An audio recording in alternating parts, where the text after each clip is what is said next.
안녕하십니까 이 박사님. 안녕하십니까. 만신창이 이 박사입니다. 왜 또? 아니 오늘도 봐봐 저기 오전 내내 여기 외부에 그 무당분 저기 하는 거 계속 쫓아다니면서 보고 그렇죠. 기록하고 면담하고 오후 내내 하다가. 아 그랬어요? 네. 야 오늘 저기 우리 박훈숙 특집이기 때문에 네. 무당이랑 할 얘기 많아. 딱 그 얘기인데 야 좋아. 엮이네. 그리고 오늘 저기 데칼코마니 또 가서 갑자기 여장을 시켜. 여장에서 내가 또 여자 연기를 막 연락에 가발까지 뒤집어 쓰고 립스틱 바르고 하고. 그래요. 어쨌든 오늘 지금 녹음 시간이 새벽 1시입니다. 씨발. 아이고. 지금 씨. 우리 저기 아니 우리 집이 생겼는데도 이래. 네, 그래요. 집이 생겼는데도 1시에 녹음을 하려면 같은 상황이.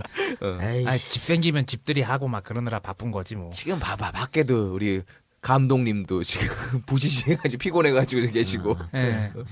그래서 안가가 이제 가오픈을 했어요. 그래서 손님을 받기 시작했는데 네. 뭐 손님들 오면 또 한 잔씩 또 받기도 하고 그렇죠. 또 한 잔 안 받으면 옆 테이블에 섭섭하다니까 또 그러니까 가야 가야죠. 되고. 제가 오늘 지금 새벽 1시인데요. 6시에 와가지고 5시간 동안 손님 접대를 했습니다. 그래서 지금 제 개가 지금 제가 개 깔라가 돼가지고. 아니 지금 얘 음주 방송 오랜만에 한다. 그러게요. 거의 뭐 저기 우리 처음 EJ 방송 시작한 그때 어, 네 신길동 그때- 학고방. 싱글탁구방에서 개 네. 꼴라 방송한 이후로 처음 꼴라 방송인데요. 이거는 그렇습니다. 감사하잖아. 그렇지. 너무 이제 찾아와주시는 분 우리 이제 팬 감사하고. 이 작가 잘해. 혼자 오신 분들이 많거든. 네. 거기 가서 딱 앉아가지고. 당연하지. 야 혼자 얼마나 이야기하고. 얼마나 오늘 예. 생각해봐. 혼자 오신 분들이 많아. 그런데 혼자 와서 얼마나 좀 뻘쭘하겠어. 그렇지. 그때 제가 가드려야지 그런 거 당연히. 아니 우리 역할이 그런 거 아니야? 그래서 오늘 안가에 오셨던 손님들은 이 작가랑 술도 한잔 하고 완전 노빵 난 거지. 뭘. 그러니까 그런 거예요. 제가 이런 우리가 지금 방송을 좀 오래 했습니다만은 네. 늘 이재 팬들한테 감사하다는 말만 했지 않습니까? 그렇죠. 겉으로 느낀 건 없지. 왜냐면 우리 이재 팬들이 실속이 없는 양반들이니까. 근데 제가 이번에 좀 감동받은 게 있어요. 뭐요? 우리 또 하나의 약속 특집을 66회인가 7회인가 했지 않습니까? 아 예. 그때 제가 박철민 배우한테 약속을 했지. 그렇지. 100만 명. 아니 18. 나는 방송 듣고 얘가 미쳤나? 우리가 어떻게 100만 클릭 수를 기록해? 우리 힘이. 아니 그거는 내가 그냥 한 말이야. 내 생각은 한 10만 하면 성공하겠다. 왜냐면은 또 하나의 약속이 네이버에 올렸을 때 우리 방송 전에 클릭 수가 4천이었습니다. 4천이었기 때문에 내가 그래도 한 10만만 해줘도 이 사람들이 나 대단히 고마워할 거다. 그렇지. 이런 생각으로 방송을 했는데 진짜 100만을 찍었어. 찍었죠. 오늘이 지금 며칠이죠? 우리가 화요일 날 27일 수요일 새벽이지 지금, 그죠? 네, 29일입니다. 29일 새벽에 새벽 1시에 방송을 하는데 예. 네이버에서 96만인가 찍었고 아. 다음에서 8만이 찍었어요. 그러니까 100만이 넘었어. 그렇지. 그러니까 우리가 한 80만 찍었을 때 박철민 배우가 저한테 전화가 왔어요. 전화가 와서 뭐라고? 이 작가님 죄송합니다. 제가 함부로 무슨 뭐라 했어 그 PC방 이런 입을 잘못 눌렀다. 정말 죄송하다. 문자 왔다. 전화 왔더라고. 트위터로도 사진이 왔어요. 그래서 제가 그 전화를 받고 저는 그건 몰랐거든요. 네. 제가 그래서 들어가 봤어요. 들어가 봤는데 조금 안타까웠던 거는 그때 우리 이제 박 PD가 네이버만 얘기해가지고 그러니까 네이버가 너무 몰렸어. 그러니까 다음은 얼마 안 되더라고. 어쨌든 그래 두 개 합쳐서 100만이 넘었잖아. 근데 솔직히 정말 제가 감동을 받았어요. 저도 내가 정말, 그때 볼 때 네. 80만이었거든. 네. 80만 볼 때 클릭수 80만 밑에 댓글이 전부 다 EJ 보고 왔어요. 박철민 보고 있나? 뭐 이런 거야. 그치. 이 작가님 어깨 힘들어가겠어요? 이런 거더라고. 그래서 내가 근데 거기 보고 정말 눈시울이 좀 붉어졌어. 울컥했구나. 정말 울컥했어. 야, 이 사람들 진짜 EJ 생활조합에 가입은 안 하지만 예. 이 작가 책은 안 사지만 씨발 여기 하겠다 이런 거 아니야. 근데 너무 감동했던 게 내가 요즘에 사실은 조금 뭐라 그럴까 좀 지쳤어요. EJ 방송 우리 이제 한 2년 다 돼가지 않습니까? 그렇죠. 하면서 오래 했다. 연수로는 3년 되고. 연수 3년 됐고 좀 많이 지쳤고 솔직한 말씀으로 협동조합이 아니었으면 때려치웠어요. 근데 이제 협동조합 때 어쩔 수 없이 이렇게 했는데 네. 이번 이거 또 하나의 약속에 여러분들이 해주신 반응 보고 야 가야겠다 계속. 너무 고맙다. 네. 진짜 이런 팬들이 없다라는 걸 정말 느꼈고 너무 감사하게 생각. 정말 너무 감사해요. 나 진짜 저한테 눈물 흘릴 뻔했다니까. 너무 고맙더라고. 네. 근데 또 재밌는 그런데 반응이 뭐였냐면 불펜이나 또 그 즐겨 찾는 사이트가 좀 사이트 있겠죠? 있잖아. 네. 왜 클레앙이나 이런 데서 누가 그랬더라고. EJ 팬들 성향상 이 클릭이 예매로는 안 간다. 그래? 아, 그렇지. 그 정확한 지적이야. 봐봐요. 나도 뭐 얘기하려고 그랬는데. 오이어서 그러게 있더라고. 네. 오이어서도. 아니, 내 얘기하려고 그랬는데 아까 이 작가가 그랬잖아요. 실속 없는 팬들이라고. 조합원 가입은 10분의 1 되나? 10분의 1이 뭐야, 이 새끼야. 1000분의 1, 되고, 만분의 1이요. 예, 그리고 그 조합원들이 그 조합비 월 조합비를 CMS나 자동이체를 신청한 게 또 10분의 1 되려나? 자, 니들은 그래서- 조합비 납부 신청했니? 그래서 말씀을 드리는 거예요. 우리 EJ 팬들 80만, 100만을 찍었던 EJ 팬들 한 번 더 부탁을 드리겠습니다. 지금 유료 시사가 있어요. 30일하고 31일 날 두 번 있어요. 서울극장하고 대항장에 있는데 이때 다시 한번 EJ 팬들이 오프에서도 강하다라는 걸 보여주시기를 바라겠습니다. 아, 미친 새끼가 지금 안될 야 것 새끼야 같아. 그 영화가 문제 아니고 우리가 문제야 미친년아. 안 우리가 될 것 죽을 같아. 지경이야. 네. 그런데 뭐 어쨌든 정말 감사드리고 사실은 그것이 알기 싫다해서 뭐 이게 해줬었고 그 UMC를 비롯한 뭐 이용 기자 맞나? 예, 맞아요. 잘 모르겠어요. 예. 이용 기자랑 그 또 그분들 그 알실의 제작자들 너무 감사드리고 그분들이 없었으면 사실 이게 성공 못했거든 이 영화가. 그렇지. 그리고 우리가 이제 근데 사실은 저는 아닌데 세작이 그 전부터 계속 이 영화를 홍보를 계속했어. 이제에서 가끔씩. 예. 내가 짜증나가지고 매번 잘랐는데 적당히 해야지 미친년이 말이야. 뭐 관계자야? 몇 표를 받기로 했어? 그건 그랬는데 아니고 내가 그 제작자랑 친해가지고. 아니 그래. 그래서 뭐 어쨌든 우리 약속을 했으니까 네. 이렇게 했는데 너무 감사하게 여러분들에서 정말 저희가 정말 감동을 받았고요. 야 이분들 위해서 우리가 이제를 계속 해야겠다. 뭐 이런 생각을 했습니다. 그래서 너무 정말 너무 감사드리고 저희가 원래 뭐 어차피 갑자기 EJ가 이렇게 인기를 끌었습니다만 또 욕을 많이 지금 먹고 있지 않습니까? 욕 먹고 있는데 그런 문제에 대해서 저희가 항상 늘 신경 씁니다. 신경 쓰지만은 그 무시하고 지나갔는데 이번에 어떤 이걸 계기로 EJ 팬들한테 좀 정말 고맙다는 말씀드리고 앞으로도 여러분들의 성원에 저희가 보답하도록 열심히 노력하겠다. 이 말씀드리겠습니다. 작가가 사람 됐는데? 아니야 정말 내가 정말 감동받았어. 내가 진짜 정말 그 댓글을 그게 한 몇천 건이야. 네, 근데 몇천 건이에요. 내가 다 보면서 진짜 정말 울컥했어. 야, 이 양반들 진짜 대단한 양반들이야. 그래서 고맙다는 말씀 잘 드리겠습니다. 첫 감사합니다. 정모 때 감동을 이번 느꼈습니다. 온라인에서 네, 또 감사합니다. 느꼈습니다. 정말 감사합니다. 다시 한번 안 내려갈 수 있는. 그래요. 감사드리고 다른 EJ 동정은 어떻게? 예, 조합비 많이 납부해 주세요. 감사합니다. 조합비 만납해 주시고. 자, 그러면 저 시사 문제 한번 볼까요? 예, 시사 문제. 아니, 요새 뭐 설이 되고 그래가지고 네. 뭐 그 이산가족 상봉 얘기도 계속 왔다 갔다 하고 뭐 진정성이 있냐 없냐부터 뭐 그런 얘기도 나오고. 이거 말이죠. 네. 야로가 있다 이런 말씀드리 일단은 이렇게 드립니다. 왜, 왜냐면요. 왜 그렇습니까? 제가 대박이라면 이게 대박입니다. 이게 야로예요. 야, 이게 야루야? 왜? 아니 자, 뭐가요? 이명박 정권부터 우리 남북 간의 관계가 단절됐죠? 그렇죠. 이명박과 저는 다르다고 하지 않았습니까? 이명박 그런데 뭐가 달라 이 미친년아. 아니 그래도 이거 미친년은 이 박사한테 한 이 박사는 겁니다. 미친년이야. 누나한테 한 거 아니에요. 이 박사한테 한 겁니다. 저 이 박사입니다. 그러니까 예. 이게 뭐냐 이명박근혜 아닙니까? 네. 그러니까 이명박 정권의 그 남북 관계였던 그런 걸 그대로 박근혜 갖고 왔어요. 그렇지. 그러니까 경색될 수밖에 없지. 그렇죠. 근데 예. 갑자기 이번 신년사에 박근혜가 통일은? 대박입니다. 들고 나왔지. 그리고 이번에 외국 갔잖아 스위스. 네. 거기서 또 한 번 얘기했어. 통일은 대박. 통일이즈 대박. 유니온이즈 자, 오케이. 대박입니다. 두 번 얘기했죠. 네. 더 중요한 건 뭐냐면 북한에서 또 갑자기 두 번이나 유화 제스를 취했어요. 그렇죠. 예. 이게 한 번 하고 우리나라에서 우리 정부에서 진정성이 못 느끼겠다 예. 하니까 또 한 번 그거 아니다. 우린 정말 진정성 있다. 그러면서 조선중앙팁을 이용해가지고 또 한 번 얘기했어. 정말 이례적인 겁니다. 우리 조선민주주의 인민공화국의 제안은 마음에서 우러나오는 강한 메시지이다. 그렇지.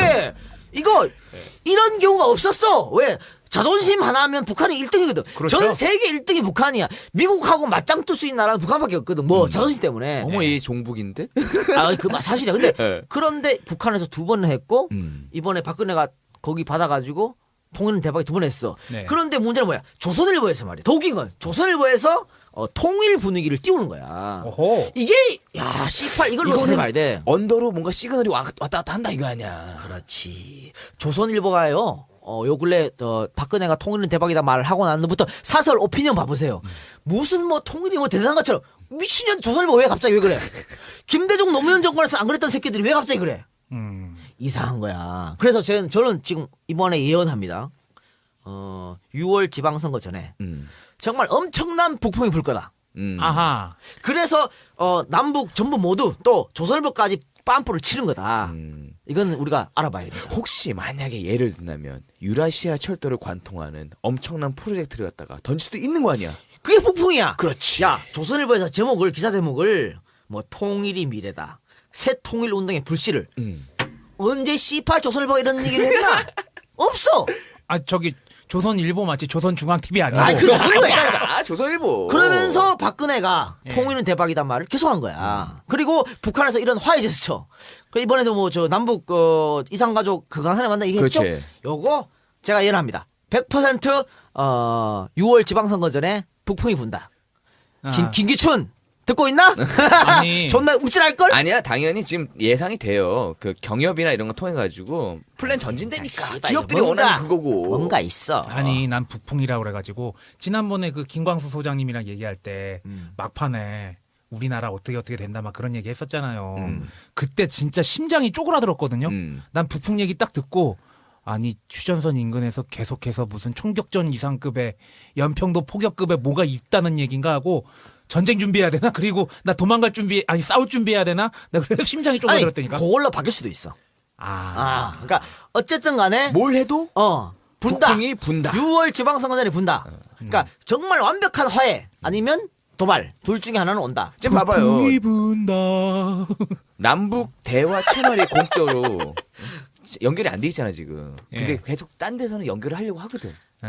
뭔가 하여튼 여러분 그려지고 있는 거예요. 6월 전에 이런 거 불 때 절대 동요하지 마라. 네. 자 그리고 또 뭐가 있습니까? 아까 6월 지방선거 얘기 나온 김에 또 뭐 우리 이제- 방송에서 가장 네. 언급하면 안 되는 금기어 중에 하나가 되는 그렇죠. 안철수를 철수 이야기 형. 안 할 수가 없네요. 예. 아니 그뭐 김성식 씨 영입하고 뭐 그리고 저기 머리 허연 저기 최명길 씨 남편 되시는 분 뭐 만나고 뭐 그런 일련의 일들이 있었던 것 같아요. 예. 그래서 요새 그리고 신당 이름도 하나 만들었어요. 예, 예, 가칭이지만 예. 예.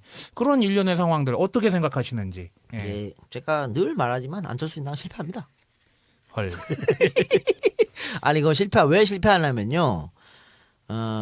안철수 신당이 사실 지금 오히려 호남에 올인하잖아요.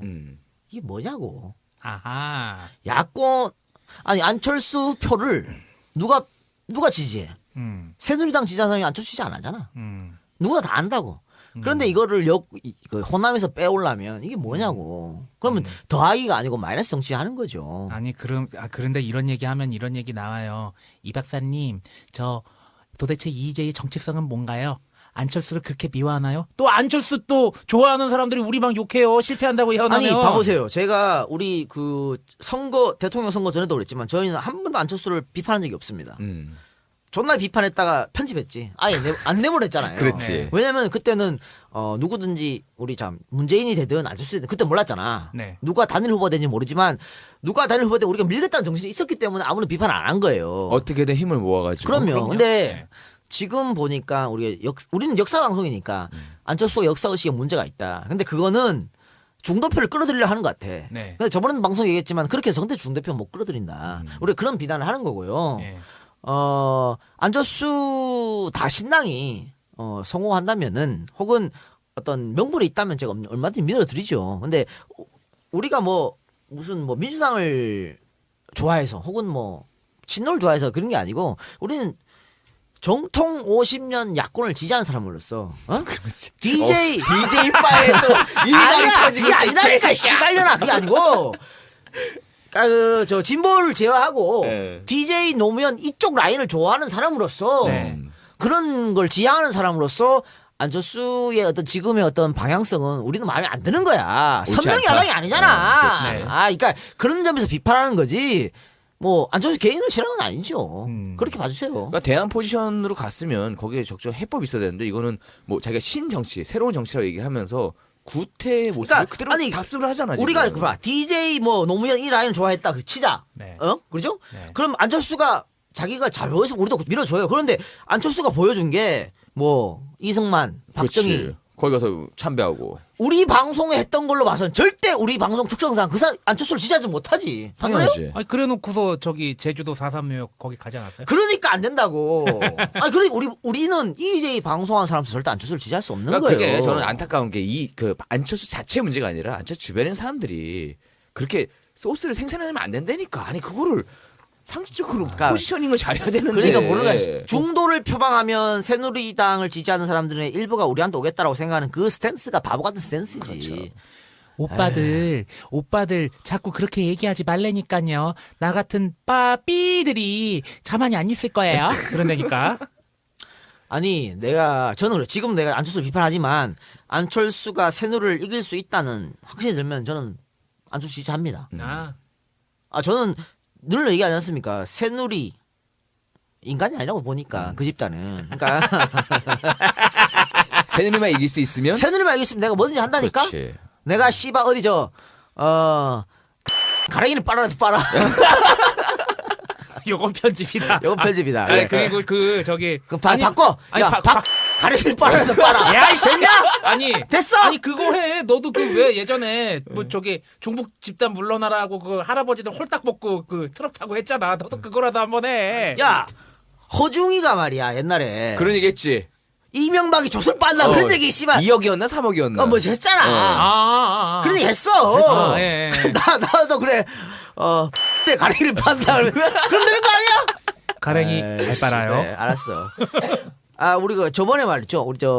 우리 삼천교육대 특집할 때 네. A창 부르고 네. 그때 우리 이승훈 PD SBS에 불러가지고 네. 뭐 특정인을 욕했잖아. 그렇죠. 그 허중이야. 그래 허중이야. 그렇고 그래요. 뭐 그렇고 뭐 우리 저 허중 씨는 뭐 얼마 전에 그 트위터에다가 또 뭐 비행기 타고 가다가 담배 피웠다가 걸려가지고 그런 얘기도 쓰고 그랬더라고. 전형적인 깝깝한 우리가 또 그런 부류들을 부르는 말이 있습니다. 하지만 뭐 그걸 언급하지는 그래, 않겠습니다. 알겠어. 자, 됐고. 그러면 본격적인 방송 들어. 오늘 방송은 뭡니까? 무등산 호랑이. 무등산 호랑이, 무등산 타자, 타자. 무등산 이소룡. 예. 박흥숙 특집. 자, 그러면 이 박흥숙 특집은요. 사실은 박흥숙 우리 언론은 그 당시 언론은 박흥숙의 개인적 일탈. 그러니까 이 똑같은 거지. 우리 지금 뭐 국정원 예. 또 기무사 이런 애들이 뭔 일만 저지르면 개인적 일탈이다 이렇게 하잖아. 네. 그것처럼 박흥숙이 저지른 살인 사건 이거를 당시 언론이 개인적 일탈 엄청나게 부각을 했죠. 그렇게 몰고 갔지. 네. 그런데 박흥숙의 살인 사건은 개인적 일탈이 아닙니다. 이거는 정말 어떻게 보면 국가의 잘못된 시책이 만들어낸 어떻게 비극적인 사건이다. 이렇게 볼 수 있겠죠. 그러니까 자 오늘은 박흥숙 특집을 하는데요. 본격적으로 시작하겠습니다. 이 박사, 예. 박흥숙 하면 생각나는 게 있나? 아니 얘기하기 전에 이 새끼는 뭐 저기 다방 가서 김마담 차 한 잔 가져와도 아니고 왜 이렇게 커피를 시켜? 하여튼. 예. 아니 제가 말이죠. 녹음하기 전에 커피를 갖다 달라고 시켰는데 예. 지금 녹음한 지 20분이 이제 갖고 왔어. 이게 나를 무시하는 짓이 아닙니까 이게? 내가 볼 때는 저기 플랜테이션 농업하는 그 커피 농장 가가지고 커피 따와서 그럼 이게- 로스팅하고. 이 작가를 개무시하는 짓이 이게 뭡니까 이게? 예. 저는 요즘 왜 이렇게 네. 예민해? 저요? 어. 요즘 왜 예매를 하냐면요. 네. 그런 일이 있습니다. 제가 그런 일이 있습니다. 예. 아니 나중에 알게 될 겁니다. 참 잔인하다 인간들. 아유. 제 박흥숙하면 생각나는 건요. 솔직히 박흥숙에 대해서 정말 몰랐어요. 박흥숙? 무등산 타잔, 뭐 무등산 호랑이, 무등산 뭐 이소룡. 그 정도. 그 정도 알았다가 여잔가? 난 그래서 박창숙 씨 그 예전에 아. 사랑이 꽃피는 나무에서 엄마 역할에서 글로 빠졌어? 여자일 거다. 나 그래서 이렇게 대본을 보니까 다 내 저기 그 대본을 보니까 그 일기장이나 그런 거에선 다 내가 맞게 돼 있더라고요. 네. 그래서 이건 여자다. 막 리딩을 했지. 여자 군대 냈어? 합격자 발표 날 가보았더니 정말로 꿈에 그리던 막 이렇게 이렇게 연습을 하다가 늘 뭐 모윤숙이나 그렇지. 그런 거 시키잖아. 이 박사는 줬거든.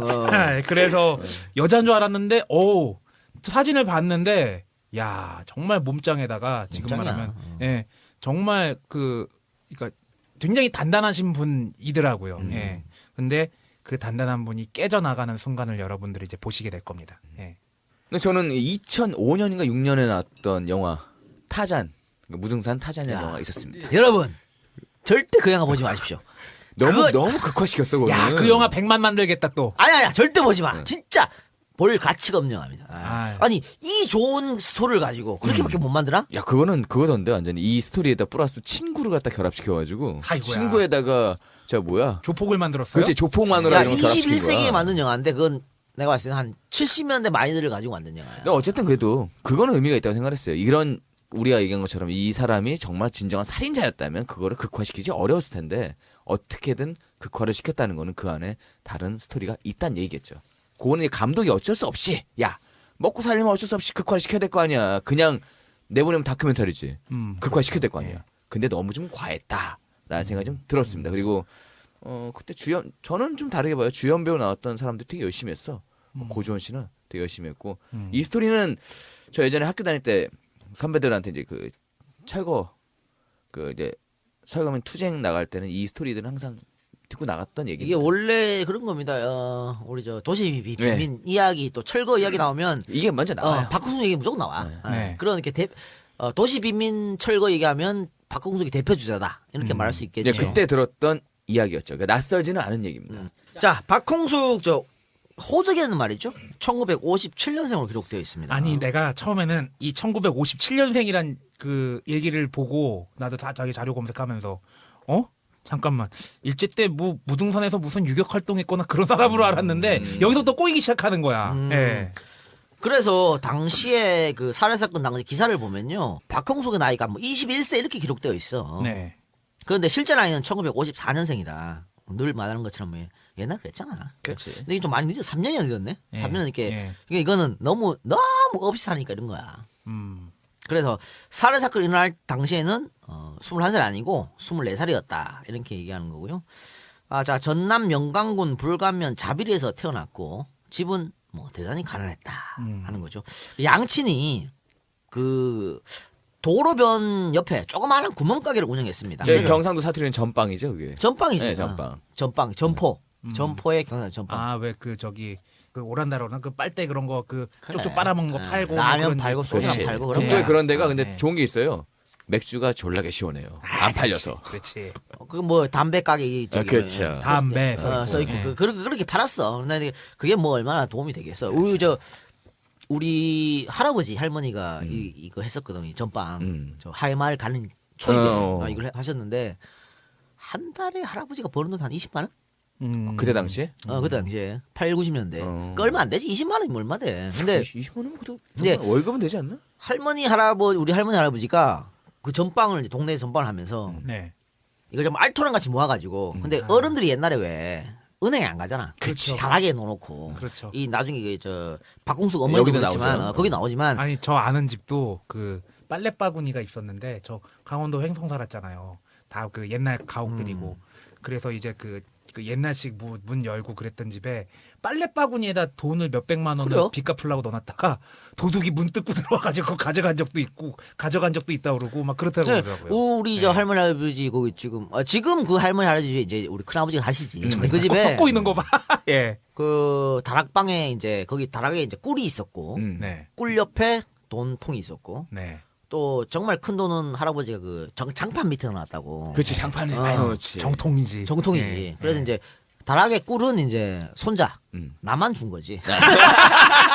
아. 손녀들은 안 줘, 씨발. 나만 준 거야. 네가 손이기한 집의 그럼, 아들이라서 그럼. 네가 손자가 있다구나. 나한테만 준 건데. 누나는 안 주고? 야, 누나가 어디다 다락에 손을 대나 죽으려고. 할아버지 무조건 나만. 근데 이 할머니 할아버지는 사시니까 도둑이 든 거야. 아이고. 그러면 뻔한 거야. 이거는 그 아는 사람. 포인트가 어딘지 나와. 당연하지. 이거 노인들만 산다. 그렇지. 그러니까 이게 한 달에 한 번씩 이 도둑이 들었어요. 아이고. 그래서 늘 장판 밑에 돈을 세배간 새끼들이 있어요. 아이 참. 근데 이 지금 우리 저 박홍숙 집도 그런 것 같아. 그러니까 도로변에 정말 전빵. 예. 그래서 그렇지. 얼마 안 되는 거 솔직히 10%도 안 될 거야. 맞으니. 이득이라는 게 맥주 한 개 팔면 얼마 그렇죠. 먹고 뭐 그런 정말 어렵게 살았던 것 같아. 그리고 그래서 살았는데 그 아버지가 일찍 사망합니다. 그리고 큰형. 그러니까 집에 큰형이 뭐냐면 큰형이 다 돈 벌어가지고 애들 막 가장이잖아. 근데 아버지 돌아가시고 큰형 돌아가시고 이러니까 집이 완전히 기울은 거지. 네. 그리고 어릴 때 이름은 박정열이었다 그래. 이제 이름을 나중에 박흥수로 고쳤는데 군서 초등학교를 다녔는데요. 성적이 매우 뛰어나다 합니다. 1학년 때부터 6학년 때까지 생활 기록부를 보면요. 공통점이 발견됩니다. 그 선생들이 쓰는 거 있잖아. 뭐라고 썼냐면 머리가 좋다. 천재적이다. 학습 능력이 뛰어나다. 이런 말이 항상 들어가 있어. 그건 똑똑하겠다는 얘기겠지. 예. 그러면서 또 한 개 들어가 있는 게 그렇지만 가정 형편은 나쁘다. 자립심이 강하다. 이런 거. 그러니까 뭐 자존심도 강한 것 같아. 네. 그러니까 집이 가난했지만 자립심이 강하다. 늘 이런 말이 있었던 거 보면 자존심이 대단히 강했다. 이렇게 보여집니다. 그러니까 이 생활 기록부를 토대로 봤을 때 초등학생 박홍숙은 똑똑한 머리를 소유한 심성이 고운 그러면서도 자존심이 강한 학생이다. 이렇게 볼 수 있겠죠. 왜냐하면 거기 4학년 때인가 그 기록을 보면요. 마음이 착하고 남에게 동정받지 않으려고 한다. 이런 게 있어요. 그러니까 마음이 착하다는 게 사실 선생들이 쉽게 안 써주거든. 그렇지. 늘 나쁜 말 선생들이 늘 나쁜 말만 써줘. 나한테 뭐라 쓴지 알아? 뭐라 썼냐? 공부한 거에 비하면 성적이 잘 나온다. 씨발 뭐야? 컨디겠다는 얘기야 뭐야? 나 아직도 기억해 5학년 때 아, 그런 참. 게 있었어. 아, 이게 아니 다들 초등학교 때 한 번씩은 그런 경험도 있잖아. 왜 그런 불합리한 내용들에 대해서 이렇게 어리지만 울컥하는 게 하나씩 있을 거 아니에요. 아, 그럼요. 저도 있었어요. 저는 3학년 때 그 엄마 안 왔다고 때리는데 뭐 그런 것도 좀 있었고. 그게 존나 불합리한 겁니다. 제가 말이죠. 제가 그 초등학교 1학년 때는 반장 선거가 없었고 네. 2학년 때부터 반장 선거가 있었거든요. 그래서 네. 2학년 때부터 6학년까지 내가 늘 반장을 했습니다. 어. 반장을 했는데 그러면 원래 담임 선생의 뭐 소풍이나 이런 거 갈 때 담임 선생 도시락을 누가 싸냐면 반장 엄마가 싸요. 싸야지. 근데 우리 엄마는 한 번도 안 쌌어. 우리 엄마 그런 걸 할 줄을 몰라. 그래서 늘 부반장 엄마가 싼 거야. 그리고 학생회장 6학년 때 학생회장 나가지 않습니까?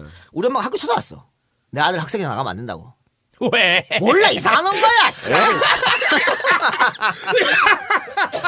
그래서 사람들이 욕했단 말이야. 네. 그러니까 6학년 몇 반 있잖아. 그 네. 엄마들이 전부 다 동영이 엄마 이상한 사람이라고 도시락도 안 싸고 어머니 왜 안 하시고. 그러니까 뭐 이렇게 돈 내야 되는 돈도 안 내고 그치. 막 이상한 사람 막 욕했다고. 그러니까 그런 그러니까 우리 때는 막 그런 게 심했단 말이야. 그러니까 이게 이런 거 보면 그때도 그 뭐 어떤 돈에 대해서 움직이는 그렇지 어? 있지. 이런 게 있었던 것 같으니까. 네. 아, 씨발. 그러니까 학생만 뛰어나고는 이게 되는 게 아니거든. 그러니까 그렇죠. 박흥숙도 박흥숙 자신은 너무 뛰어났는데 집이 안 받쳐 환경이 안 받쳐주는 이게 안 거죠. 되는 거지. 근데 저는 이걸 보고 느낀 게 그리고 나름대로 자립심이라는 부분에서 어른스러움도 있지 않았을까 그런 생각도 들어요. 예. 요거는 뒤에 가면 중학교 입학할 때 얘기 보면 나옵니다. 그러니까 자기가 가난한 걸 알기 때문에 자립심이 더 뛰어나는 것 같아요. 네. 그러니까 나중에 말이죠. 무등산에 그 무허가 집을 지었지 않습니까? 그래서 네. 그 집을 철거하러 와가지고 그 사람을 살해한 거 아니야. 그때 철거반을 향해서 박흥숙이 뭐라 했냐면 왜 박흥숙 모친이 그 철거반을 향해서 막 욕했다고. 그치 악이 받칠 거 아니야. 야, 이 새끼. 야, 이 개새끼들아! 너희들은 뭔데 우리 이 핏당 같은 집을 이렇게 쫓아내냐? 그렇지. 야, 이 개새끼! 니들은 애미미도 없냐? 우리는 어디 가서 사는 막 했을 네, 거 아니야. 그렇지. 근데 그때 박흥숙이 참으셔 막 이랬던 거야. 왜? 그 철거반은 또 불쌍한 사람들이 이거지. 저 사람이 먼저가 저 사람들도 그 위에서 시켜서 하는 거다. 어린애가? 그때 어린 게 한 20살 넘었지. 아, 그래요? 네. 그러니까 그런 걸 봤을 때는 이 사람의 본심은 너무 착한 사람이다. 그렇죠. 이렇게 볼 수 네. 있겠죠. 다시 그 초등학생으로 가서요. 성적은 모든 과목에서 만점. 오. 당시 전교생이요. 초등학교 전교생이 140명이었는데 항상 1, 2등을 했다 그럽니다. 그리고 초등학교를 졸업하고 영광중학교에 시험을 쳤는데 수석 입학. 오, 예. 그러나 돈이 없어. 아이고야. 학업을 계속 이어갈 수 없었다. 아이고.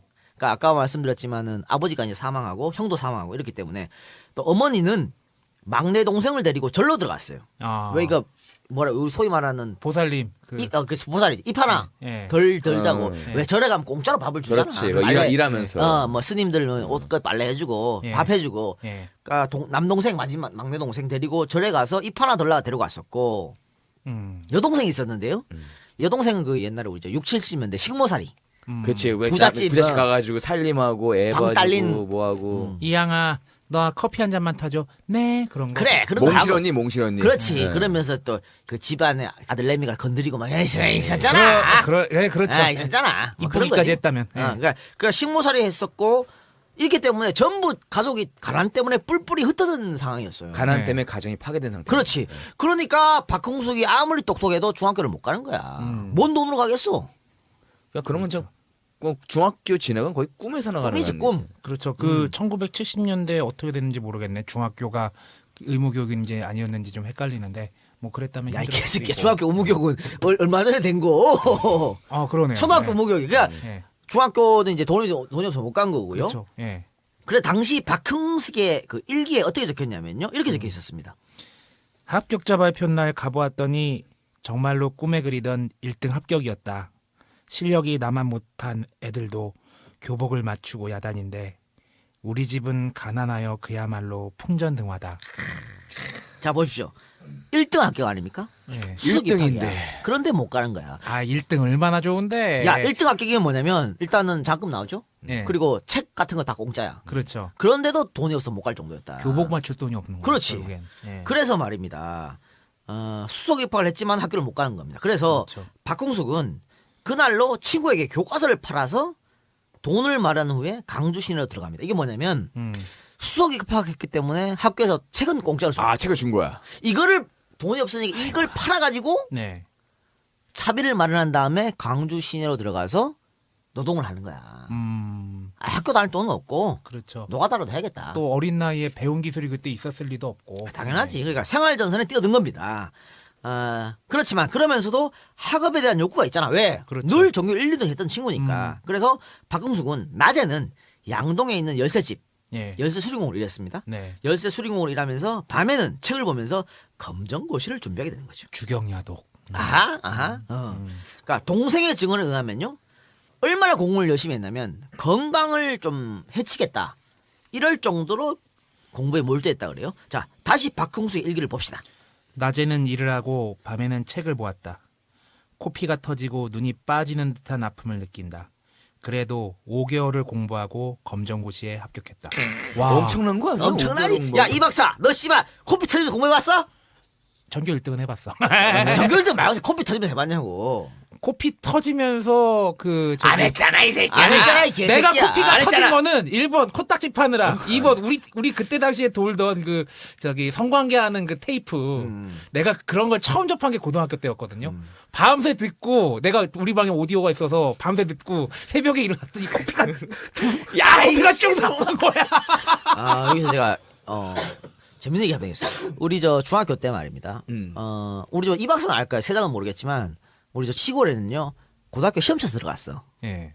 그래? 너는 서울은 없었지? 우리 아니, 시험 쳐서 우리 들어갔어. 없었지. 아 그러니까 서울은 뺑뺑이. 서울은 뺑뺑이고 우리 뺑뺑이야. 우리 시골은 고등학교도 시험 쳐서 들어가. 그러니까 뭐 대구하면 경북고 그래. 뭐 그런 식으로 해서 그 원주면 원주고 응, 안동은 춘천이- 안동고 이런 게 춘천이면 있어. 춘천고. 예. 그런 게 있는데 중3 되니까 말이죠. 나랑 놀던 개쓰레기 새끼가 있어. 조용수라고. 이 새끼가 중3 됐더니 갑자기 공부를 시작한 거야. 왜? 꼴통학교 못 가겠다. 존나 공부를 하더라고. 예. 공부를 하는데 갑자기 이 새끼가 수업 시간에 코피를 쭉 흘려요. 그 선생이 야 너 양호실 가 쉬어. 왜냐면 누구나 다 알아봤어. 이 새끼 갑자기 공부한다는 거. 그건 내가 그때 옆자기였거든. 내가 알아. 네. 이 새끼 코파할 때 내가 옆에 툭 찔러가지고 코 찔러가지고 코피를 뚫는 거야. 아니 씨발 이거 코피 코스프레 해가지고 그 다음에 학교 존나 편하게 다녔어. 선생들이 다 야 이 새끼 공부 열심히 한다. 야, 선생님들 마음을 움직였어. 중학교 1, 2학년 때까지 개판이더니 그렇지. 네가 드디어 어떻게 정신 하면 안 차렸구나. 공부 가려고 공부하는구나. 그렇지. 예. 그 새끼 결국은 족도 다 사르 고등학교 가가지고 그래요 그랬어요. 조영수 개새끼 듣고 있니? 그랬는데 뭐 이번에 아들 낳았다 그래서 축하한다. 근데 그랬는데 이게 뭐 이때도 이제 시험 쳐서 들어간 거 아닙니까? 그러니까 이제 박홍숙이 1, 2등을 했다. 그러니까 이런 거고. 그런데 박홍숙은 이제 중학교를 못 갔으니까 검정고시 치지 않습니까? 네. 근데 방금 이 박사가 말한 것처럼 단 5개월 준비해가지고 고등학교 검정고시 통과했다. 이건 대단한 거죠. 왜 대단한 대단한 머리 거냐면 같은데? 당시에 말입니다. 과락제도가 있었어요. 그렇죠. 요즘은 검정고시에서 과락제도가 없었습니다. 과락제도가 뭐냐면요. 그러니까 몇 점 이상 안 되면은 그렇지. 그러니까 왜 우리 국어, 영어, 수학, 과학, 사회 뭐 다 있잖아. 있죠. 어떤 있는데 과목에서 몇 점 이상 안 되면 예. 국어, 영어, 뭐 사회 다 100점 맞았어. 근데 수학이 빵점이야. 예. 그러면 검정고시 통과가 안 되는 거야. 나 같은 새끼는 글러 먹었네. 안 되는 거지. 그러니까 기본적으로 어떤 과목이든 몇 점 이상이 아마 40점일 거야. 그 정도- 기본은 해줘야 된다. 그 정도 해야지 검정고시 통과되지. 한 과목이라도 그 점수 이해가 되면 검정고시 통과가 안 돼. 이게 과락입니다. 그리고 그 5개월이 힘들다는 게 저도 고등학교 때 뭐 두 사람은 알지만 좀 힘든 과정이 있어가지고 자퇴를 심각하게 고민을 했던 적이 있는데 아무리 통박을 굴려도 이게 1년 안에 검정고시 준비하고 자격 생겨서 뭐 대학 시험 보고 그러는 게 힘든 거야. 왁구가 안 나오는 거야. 그러니까 이거 시간 1년 늦는 거 안 되는데 남들하고 똑같이 대학 가야지 막 머리 극적극적 고민했던 적이 있었어요. 예. 그럼에도 불구하고 이걸 통과했던 거는 정말 머리가 뛰어났다 예. 할 수밖에 없는 거죠. 그러니까 사실은 뭐 이박사 같이 서울대 나왔던 사람들은 사실 국어, 영어, 수학, 과학 다 잘하잖아요. 근데 잘하지. 우리처럼 한쪽만 잘하는 사람들, 우리 문과, 우리는 뭐 수학, 과학, 생물, 지구학 완전 젬병이거든. 나왔다 그러면 빵점이야. 네. 그럼 5점, 우리는 3점 막 이러는데. 그렇지. 우리는 이거 과락제도 있었으면요. 우리는 안 돼. 중학교 검정고시 통과 못해. 안 그래? 그렇죠. 중학교 검정고시 씨발 중학교 시험 나와도 뭐 수학은 빵점이니까. 그렇지. 난 내가 지금 내 조카가 초등학교 5학년인데 이 수학 문제 갖고 와. 왜냐면 우리 누나가 자기도 모르니까 야 3,000원대 물어봐 이러거든. 저도 내가 뭘 알아. 답안지 있잖아 답안지. 아, 그게 요새 어려워. 존나 네. 답안지를 봐도 모른다니까. 초등학교 문제가 정말 어려워요. 수학이 네. 아니 산수가 아니야. 산수가 수학이야, 아니고 수학이야 수학. 존나 어려워. 그러니까 우리 같으면 중학교 검정고시 통과 못해. 근데 이거 과락이 있었던 그 당시에 통과했다는 건 대단히 대가리가 좋았다. 그것도 기간도 되게 짧았고요. 그러면 그리고 그러면서 이 고등학교 검정고시 통과한 다음에 박홍수는 곧바로 사법 시험을 준비합니다. 어이구야 사이즈 좋은데? 왜냐면은 당시에 어떤 뭐라 그럴까요? 그 엘리트 계층, 그러니까 메인스트림으로 갈 수 있는 고속도로는 이거밖에 없었거든. 그렇죠. 무현영도 그랬고 그렇죠. 네. 이거밖에 없었다. 그래서 박흥숙이 가난을 벗어날 방법은 이 고시밖에 없었기 때문에 아마 그런 꿈을 한 것 같아요. 예. 또 그 자기 자신에 대한 머리의 뛰어남 그런 게 있을까? 자부심이 있을 거 아니야. 그렇지. 늘 그렇죠. 일리도 자기를 있다는. 믿는 그럼 그런 것도 그렇지. 있죠. 그래서 무등산로 들어가 옥막을 짓습니다. 왜? 돈이 없으니까. 네. 아니 뭐 그냥 시중에 있는 시중 그리고 여기 우리 동네에 있는 집 하나 살 돈 있으면 사겠지만 하지. 어떻게 그러면은 그 자연 녹지 들어가서 어떻게 해서 그 움막집을 하나 짓고 살아야죠. 뭐. 아니 그냥 뭐 하숙집, 네. 월세 이 돈만 있어서도 하겠지. 그렇죠. 그런 근데 건 그 냈던 돈도 거죠. 없으니까, 그 돈도 없으니까. 산으로 간겨. 또 하나 아까 말씀드린 대로 가족이 다 흩어졌지 않습니까? 네. 그 가족을 다 모을 수 있는 방법, 같이 살 방법은 산으로 들어가는 것밖에 없어요. 정말 어른스럽다. 그러니까 가족 애가 강해서 이런 방법을 택한 거네요. 그렇죠. 그러니까 뭐 시내에서 자기가 뭐 생 노가다 같은 거 하면서 하숙집을 얻을 수 있겠지. 근데 그 하숙집에 뭐 엄마 여동생 다 데리고 올 수는 다 못 없잖아. 살지. 그러니까 산에 가서 내가 집을 지어야겠다 이 생각을 한 것 같아요. 그래서 광주시 동구 울림동산 143번지 해발 500m. 무슨 해피 800 평창도 아니고. 해발 500m 여러분들이 인지가 안 되시는 걸 이제 인지를 하게 해드리면은 저기 서쪽에는 서운흥이 300고지고요. 북한산이 800 몇 고지입니다. 예. 그러니까 그 중간이라 보시면 돼요. 엄청난 엄청 거죠. 높은 거예요. 참고로 남산 꼭대기가 100m가 넘나 잘 모르겠네요. 100m 넘지 않겠어? 100m 안 되는 걸로 예전에 사회과부도에서 봤던 것 같은데. 예. 제가 말이죠. 제가 있던 부산, 음. 부산의 부대가 642 고지라 그랬어요. 음. 아니, 야, 이씨! 아니 내 부대는 한 300m 있었어.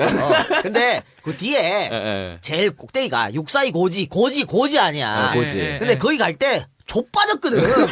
아 진짜. 야, 나는 대성산 그 한겨울에 그 저기 겨울철에 행군하는데 와 머리털이 다 붙어가지고 아이씨. 철무에서 그냥 붙어 떨어지나가고 아우 그때 머리 미시 아닌 전망이 있었고. 예. 난 얘기했잖아. 나는 혹한기 때 온도가 영상 뭐 7도 7도 8도 한 데서 혹한기 했단 말이야. 그걸 비교하면 안 되지 이 아니 사람아. 뭐 인도 사람들 영상 3도에 얼어 죽는 것도 아니고 이 사람아. 내가 예? 2년 2개월 동안 눈을 한 번도 보지를 못. 아니 뭐 군대 얘기하면 맨날 이 새끼들 뭐 눈 눈치를 쏟아. 얘기하잖아. 난 눈 한 번도 못 봤어. 악마의 아유, 똥가루. 그래. 아우. 그러니까 아우. 내 입장에서 642 고지는요. 이거는 에베레스트야. 에베레스트지. 에베레스트야. 예. 그랬는데 이거 500 해발 500. 500 엄청난 거지. 500 고지 아니야? 그치. 이거 엄청난. 근데 여기가 집이었단 말이야. 맨 늘 왔다 갔다 했다는 얘기야. 이거 엄청난 겁니다. 진짜 그러니까 산악이 나면 탄생할 뻔했네. 그렇습니다. 예. 해발 500m의 절이 있었습니다. 증심가라고 하는 증심사. 증심사라고 하고 있는 그 무등산 계곡 덕산골. 덕산골에 60여일, 그러니까 2달간에 걸쳐서 굶주려 가면서 움막을 지었다. 아 그러니까 운막 지을 그 돈과 재료를 마련하기 위해 그럼 그걸 당연하지. 자, 이 2달 동안 박흥숙이 얼마나 고생을 했는지 말이죠. 집을 짓다 배가 고프니까. 근데 먹을 게 없잖아. 그래서 늘 쓰러져 가지고 이렇게 졸도했어. 그런 게 너무 많았다 그래요. 근데 그럴 때마다 그 동네 사람들 당시 한 20여 호 이 사람들도 가난한 사람들이지. 그러니까 그렇죠. 비슷한 사람들이겠죠. 똑같은 사람들이지. 예. 그러니까 광주 시내에 집을 지을 돈이 없어서 거기 그래서 들어온 산으로 온 사람들. 사람이죠. 그러니까 그래도 이 사람들은 그나마 박홍수기보다 나은 거야. 그렇죠. 그러니까 집 짓다가 쓰러진 애새끼한테 칡뿌리 같은 거 있잖아. 아따 이것 좀 먹고요. 그래. 예. 그러고 또 죽 끓여서 미음 예. 이게 죽고 그랬다 그래. 그래서 박홍숙을 먹여 살렸다. 그래서 박홍숙이 말입니다. 나중에 사건 직후에 동네 사람들한테 막 침도 놔주고 동네 사람 사랑한 거야. 이게 정이야. 오고 가는 정. 그랬던 것 같습니다. 동네 사람들과의 끈끈한 정이 생겼겠네요. 그래서 이 사건 이후에 박홍숙 살인 사건 이후에 말이죠. 동네 사람들한테 인터뷰하면 전부 다 아까운 청년 죽었다. 착하고 능력 있는 청년이 시대를 잘못 만났다. 이러면서 박홍숙을 극찬합니다. 이런 것들이 다 박홍숙과 어떤 동네 사람들 간의 어떤 정. 만약 이 사람이 정말로 파렴치한 살인범이었다면은 동네 사람들이 이런 말이 안 이구동성으로 나오지. 나올 수가 그러니까 없죠. 평상시에 정말 착실한 청년이었던 거야. 그러니까 이런 증언이 나온 겁니다. 그러니까 박홍숙과 그 동네 사람들이 정이 남달랐던 것으로 보입니다. 이런 얘기에 보면은, 그러니까 2달 동안 갖은 고생 끝에 집을 완성한 박홍숙인데, 자, 어떻게? 원래 자기 목적이 이 집을 지으려는 목적이 뭐야? 가족들이랑 같이 살려고. 그렇지. 그래서 흩어져 있던 가족들을 불러 모읍니다. 그래서 같이 살았는데 방금 제가 말씀드린 것처럼 말이 좋아서 집이야. 집이 좋아. 이게 그냥 돌 있잖아. 돌무더기. 돌무더기지. 그러니까 겉은 돌로 쌓고 위 천장은 그냥 나무 얼기설기 해가지고 그러니까 벽은 예. 그 뭐야 그 진흙 진흙 있잖아. 발라가지고. 진흙 바르고 신석기 시대에 있었던 그런 집이라고 그런 거지. 그리고 뭐 예. 그 위풍 막으려고 그 신문지 바르고 예. 그게 다인 집이에요. 그리고 아. 그리고 뭐야 방 한 칸, 부엌 하나. 예. 그 방 한 칸에 이 네 식구가 다 살았던 거죠. 아이고, 예. 그러니까 지금이라 말하면 운막 그렇죠. 그런 수준이라고 할 수 그렇죠. 있겠습니다. 예. 그러니까 그랬는데 어쨌든 그런 집이었음에도 네 식구가 모여 살았다. 이거에 대해서 너무 행복한 거야. 예. 가족이 흩어져서 안 산다. 이게 너무 박홍숙이 행복했다 이런 거죠. 자 그러면 그 당시 생활을 한번 최장이 한번 얘기해 봅시다. 예, 그때 어머니가 아마 당시 나이가 54세인가 그랬습니다. 그때 이때 아까 얘기한 대로 절에서 일하면서 이것저것 뭐 스님들 뭐 수발 들면서 겨우 진짜 입에다 풀칠하는 생활 하고 있었는데 이제 아들의 부름을 받고요. 무등산을 옵니다. 이 온 뒤에는요. 아까 얘기한 대로 무등산에는 이 구슬하는 무당들이 많았잖아요. 그렇죠. 이 무당들의 잔심부름을 하면서 밥도 지어주고 물도 떠다주고 하면서 몇 푼 받아가지고 겨우 생계를 유지했습니다. 나중에 우리 언론들이요. 이 신금순 어머니의 직업을 무당으로 표기를 합니다. 그리고 이때 어머니가 대형 굿을 여러 판 벌려서 광주 시내에 집을 3채나 사놓았다는 유언비어를 기사화했습니다. 지금이나 똑같구만. 예. 이거는 아무래도요. 이때 당시 박홍숙을 범죄자로 만들어야 될 거 아니야. 그렇죠. 파렴치한 범죄를 만들기 위해서 아마 이렇게 소스를 뽑지 않았나 생각이 듭니다. 그래요. 당시 신문 기사를 보면요. 박홍수를 모친 심금순 갈로하고 무당 이렇게 적어놨어요. 그 심금순이 무당이 아니라니까. 그러니까 왜 무당들이 그 무등산에 많이 왔으니까. 자, 이 박사. 그러니까, 그 지역마다 영산들이 다 있잖아요. 그 영산이라고 그러죠. 그렇지. 목포의 유달산, 뭐 대구의 팔공산. 팔공산, 뭐 그리고 광주의 무등산, 뭐 제가 친한 오늘 현지 조사했던 그 무당은요 인왕산에서 기도라고 하시는 기도빨이 와 정말 기도빨. 야 기도빨이 아니 그 전부터 사람이 인왕산이 요새 전기가 좋아서 자꾸 기도를 다닌다고 해서 제가 딱 이렇게 앉아 있더니 이 박사 무슨 스트레스 받는 거 있어 딱 그러더라고 막 그러면서 솔루션 하나씩 툭툭 주는 거예요. 좋아. 야, 좋다. 야, 나도 한번 보자. 야, 잠깐만요. 나도 한번 보자. 이 작가 한번 보재요. 야, 이 작가 봐야겠다. 같이 손잡고 오래요. 한번 가자. 그리고 야, 나 풀어주라. 그렇지. 풀어달라. 야, 씨, 풀어달라 그러자. 나한테 제안했어요. 우리 다 아홉수잖아. 아홉수니까 홍수풀이 한번 해야 된다고. 돈 얼마하고 그리고 자기 나이만큼의 동전 그리고 조털 또 뭐야? 그리고 머리털 그런 거 해오래. 그런 게 있어요. 야, 가자. 그리고 가자. 그리고 또 씨발, 이제 가자. 영산에서 사람 난다고 그 양반이 항상 강조하는 게 있어요. 이 안양 군포 지역은 관악산과 수리산이 좋다고. 그러면서 꼭 얘기하는 게 김연아예요.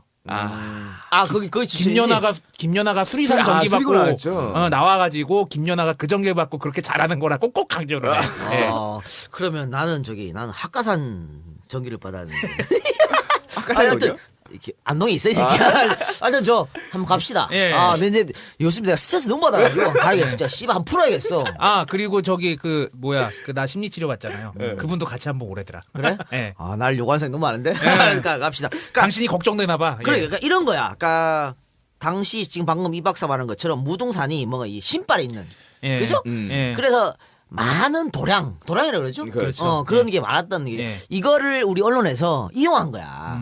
저기는 그렇죠. 뭐 사입이다. 갖다 예. 붙이면 되거든. 갖다 붙이는 거지. 아유, 오케이. 그래 그렇게 하던 습성이 있잖아. 그래놓고서 무당들 불러다 다 굿하고 그러는 그렇죠. 양반들은 누군데 예. 그리고 요번에 요번에 내가 국회의원이 되겠습니까 안 되겠습니까 부채도 사시요 부채도 그거 하면서 막 그러는 거지 뭘 에휴. 아니 박근혜 대통령도 했다는. 에이. 썰이 있죠. 자, 계속 방송 이어가겠습니다. 이 무등산 자락은요, 시내하고 워낙 멀리 떨어져 있었기 때문에 일하러 나가거나 이 식자재라고 그러죠. 이 먹을 거 구하기가 너무 어렵습니다. 왜냐면 아까 얘기했잖아 500m씩 그렇죠. 시내까지 내려가려면 최소한 이거 1시간이요. 그러니까 될 수 있으면 주변에 있는 걸로 끼니를 때웠고요. 공부를 하다가 돈이 떨어지면 며칠 또 내려가서 일하고 쌀 받아오고 이런 생활을 계속해서 반복을 합니다. 박근숙은 사실을 준비하면서 공부를 너무 심하게 했기 때문에요. 건강이 염려가 됩니다. 그래서 집에 뒤져보니까 집안에 가보로 내려오는 책이 안 있는 거야. 정도술이라는 책을 통해서 무술과 의학을 공부를 합니다. 이 정도술은요, 동학 농민군의 무예책자입니다. 이 박흥숙 집안에 가보였다고 합니다. 아마도 박흥숙의 선대에 동학군이 있었지 않나라는 짐작을 할 수 있겠습니다. 박홍국 집안에 가보였다 그러니까 네. 당연히 그렇게 생각할 수 있겠죠. 나라면 이걸 팔아가지고 어떻게 했을 텐데. 근데 이게 저기 중요한 게 동학이라는 당시 동학군이 굉장히 주술이라든지 그런 것들 또 동학도 종교니까 그렇죠. 네. 주술 같은 걸 굉장히 강조했는데 어떤 시기였냐면은 커다란 집 더미를 만들어가지고 그거를 굴리면서 입에 그 동학의 주술이 있는 그 주문 그 부적 같은 걸 입에 물고 이러고 전진을 시키는 거야. 그러면은 관군의 총이나 그런 게 다 안 맞는다고? 안 맞아서 우리가 그래? 승리할 수 있다. 근데 그게 그럴 수밖에 없었던 게 총이 앞에 있다는 걸 눈으로 안 보고 이 주술의 힘을 믿으면은 그게 두려움이 없어가지고 전진을 하는 거예요. 그래가지고 관군들 이겨나가면서 그리고 조선 관군이 얼마나 허약했어요. 그랬던 얘기들도 있고 그래서 수련이라든지 그리고 자기 심신단련 때문에 아마 동학에서 이런 그 무예라든지 그런 걸 많이 좀 설파를 하지 않았을까 그런 생각도 듭니다. 그럼 이 정도술이라는 책은 단순히 무예책, 우리가 알고 있는 무술 교본이 아니라 그 안에 또 다른 그런 지금 말씀하셨던 의학. 내용들이 그렇죠. 있겠죠. 예. 그래서 박홍숙이 왜 침도 놨다 그래요. 그렇죠. 그러니까 왜 예. 동네 그 아픈 어른들한테 그러니까 이 정도술 책에 보면 침도 놓고 무예도 익히는 그런 게 있었나 그렇죠. 봐요. 예. 자, 여동생의 증언에 따르면요, 박흥숙은 공부에 매진한 건과 마찬가지로 무술에도 엄청나게 매진을 했다고 합니다. 아마 인터넷에 뒤져보시면요, 박흥숙의 사진이 나옵니다. 사진 보면 그가 얼마나 운동을 열심히 했는지 알 수가 있습니다.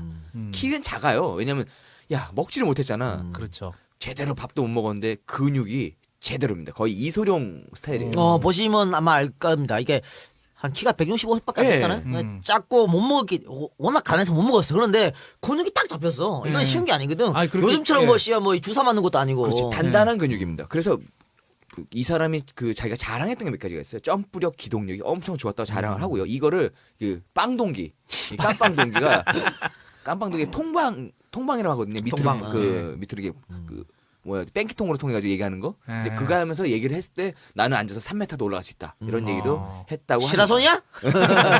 그래서 이 사람의 별명이 무등산 타잔이었습니다. 아마 아까 얘기한 대로 무등산 이소룡이라고 불린 것도 이와 무관치는 않을 것 같고요. 물론 언론들이 뻥튀기한 것도 좀 있습니다. 당연하죠. 살인마를 만들려면은 그 어려서부터 뭐 고도의 그렇지, 무술을 그렇지. 배운 뭐 각종 유단자로서 그렇게 했겠지. 그래서 예. 언론들이 이렇게 얘기합니다. 독학으로 무술을 연마한 박흥숙이 태권도와 유도의 유단자라고 소개를 하면서요, 무등산을 제 집 드나들듯이 다람쥐처럼 뛰어다녔다고 기사를 마구 써댔습니다. 그러니까 아까 방금 말씀드렸잖아요. 그 정도수라는 책 보고 독학으로 무술 연마했는데 뭘 태권도 유단자고 유도 유단자야. 말도 안 돼. 단증 안 나왔잖아. 지들 마음대로 기사를 쓴겨. 우리 예전에 있었잖아요. 왜 고속터미널이나 아니면 시외버스 터미널 지금 많이 없어졌지만 그런 데 가면 꼭 책방 하나씩 있잖아. 하나 있어. 그런 책 있어. 그래서 무술 연마법 해가지고 나오면은 그렇지. 무릎 태권도 있고 그렇지. 말이죠. 무릎을 손에 대고 자세를 구부리고 뭐 허리를 낮추면서 상대방을 노려본다. 그래서 뭐 그렇게 하면은 뭐 다 이길 것이다. 그런 거 나오고 그런 책 가지고 연마했다는 건데. 아니 뭐 우리도 뭐 다들 그렇잖아. 군대 갔다 오면 다들 뭐 가라 2단 뭐 이러잖아. 그렇지. 일단 저기 워커 신으면 태권도 1단이잖아요. 1단이야. 예. 예. 자, 이제 운명의 날을 한번 얘기해 보도록 하겠습니다. 저희가 이렇게 앞에서 배경으로 박흥숙이 머리가 좋았고 심성도 착했고 이웃과의 그 정도 좋았고 그리고 이렇게 또 효자였고 그리고 무술도 혼자 연마한 사람이라고 했던 거는 그가 굉장히 좀 불합리하게 죽었기 때문에 그렇게 얘기를 하는 거거든요. 자, 운명의 날 1977년 4월 20일로 가보겠습니다. 광주시 지금은 광주광역시지만 예전에는 네, 전라남도 광주시겠죠. 그렇죠. 동구청 건설과 직원 오종환 반장과 일용 잡급 노동자 등 총 7명의 철거반이 무등산으로 향했습니다. 계도장을 여러 번 날린 직후여서 이날은 강제 철거를 나서는 날이었죠. 계도장은 뭐냐면요. 일반적으로 그냥 날리는 철거 거예요, 안 하면은 그렇지. 뭐, 예. 그렇게 하겠다. 나가라, 나가라, 이거 경고죠. 나가지 예. 않으면 강제 철거하겠다. 예. 철거반은 상부로부터 어떤 일이 있어서 철거하라는 지시를 받은 상태였죠. 원래 무등산에 총 한 30여 호 정도의 무허가 판자촌이 있었고 거기에서 사람들이 생활을 했는데 1972년 무등산이 도립공원으로 지정이 돼요. 그러면서 도립공원 저희 지정되면 어떻게 해야 돼? 거기에 미관 작업해야 되고 또 그런 거 해야 되잖아요. 네. 예. 그러다 보니까 판자촌 철거 계획이 수립이 된 겁니다. 사건이 있던 1977년 당시에는요. 이미 20여 채는 철거가 완료가 됐고 진정코 정말로 갈 곳 없는 8채 정도가 무등산에 남아있던 상황이라고 해요. 이 양반들 8채는요. 이제 뜯기면 길바닥에 자야 되는. 그야말로 그렇죠. 노숙 생활을 해야 되는. 그럴 수밖에 갈 없는. 데가 없는 사람들인 그런 거지. 사람들이었죠. 예.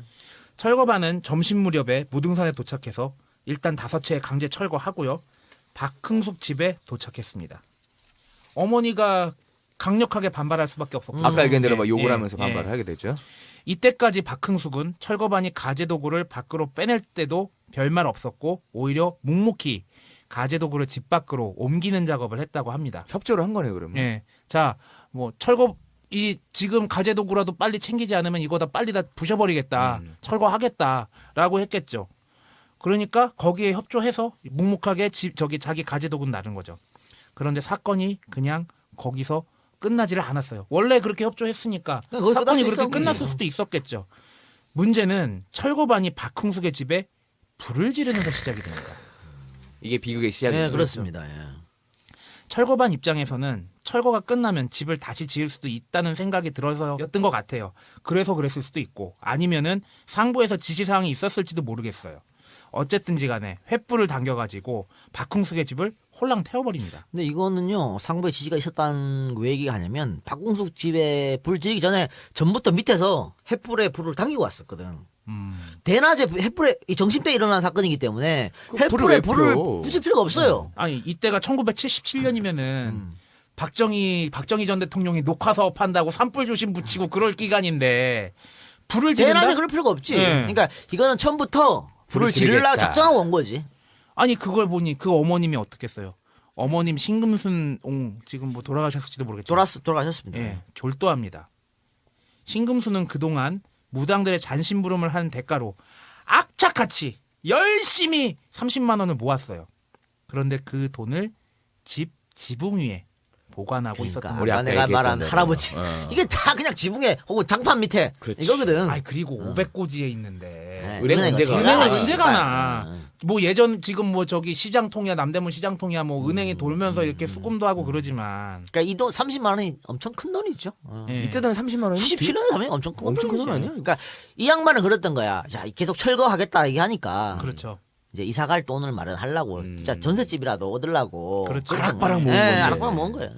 그런데 이때까지만 해도 박흥숙은 어머니를 달래는 데 집중했지 철거반에게 무력을 행사하지는 않았다고 해요. 그러니까 예. 이걸 보면 박흥숙이 사람들 죽이는 말 없었던 거예요. 왜냐면요. 이 30만 원 엄청난 큰 돈이잖아. 근데 이게 이 철거반이 불 지르면서 불타고 그랬잖아. 아이고 저 30만 원 어쩌냐 아이고 어쩌냐 근데 저 나쁜 놈들 그럼 어머니 그냥 가시죠. 일단 우리 그러니까 왜냐면요. 박흥숙이 엄마가 30만 원을 지붕에 있다는 걸 몰랐어.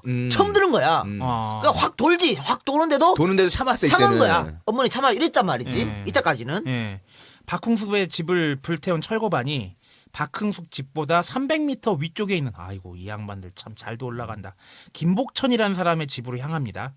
김복천이라는 사람은요. 당시 75세의 노인이었어요.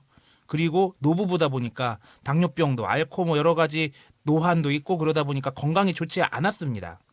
그리고 그 집이 마지막 남은 노인들에겐 여생의 전부였다고 할 수 있죠.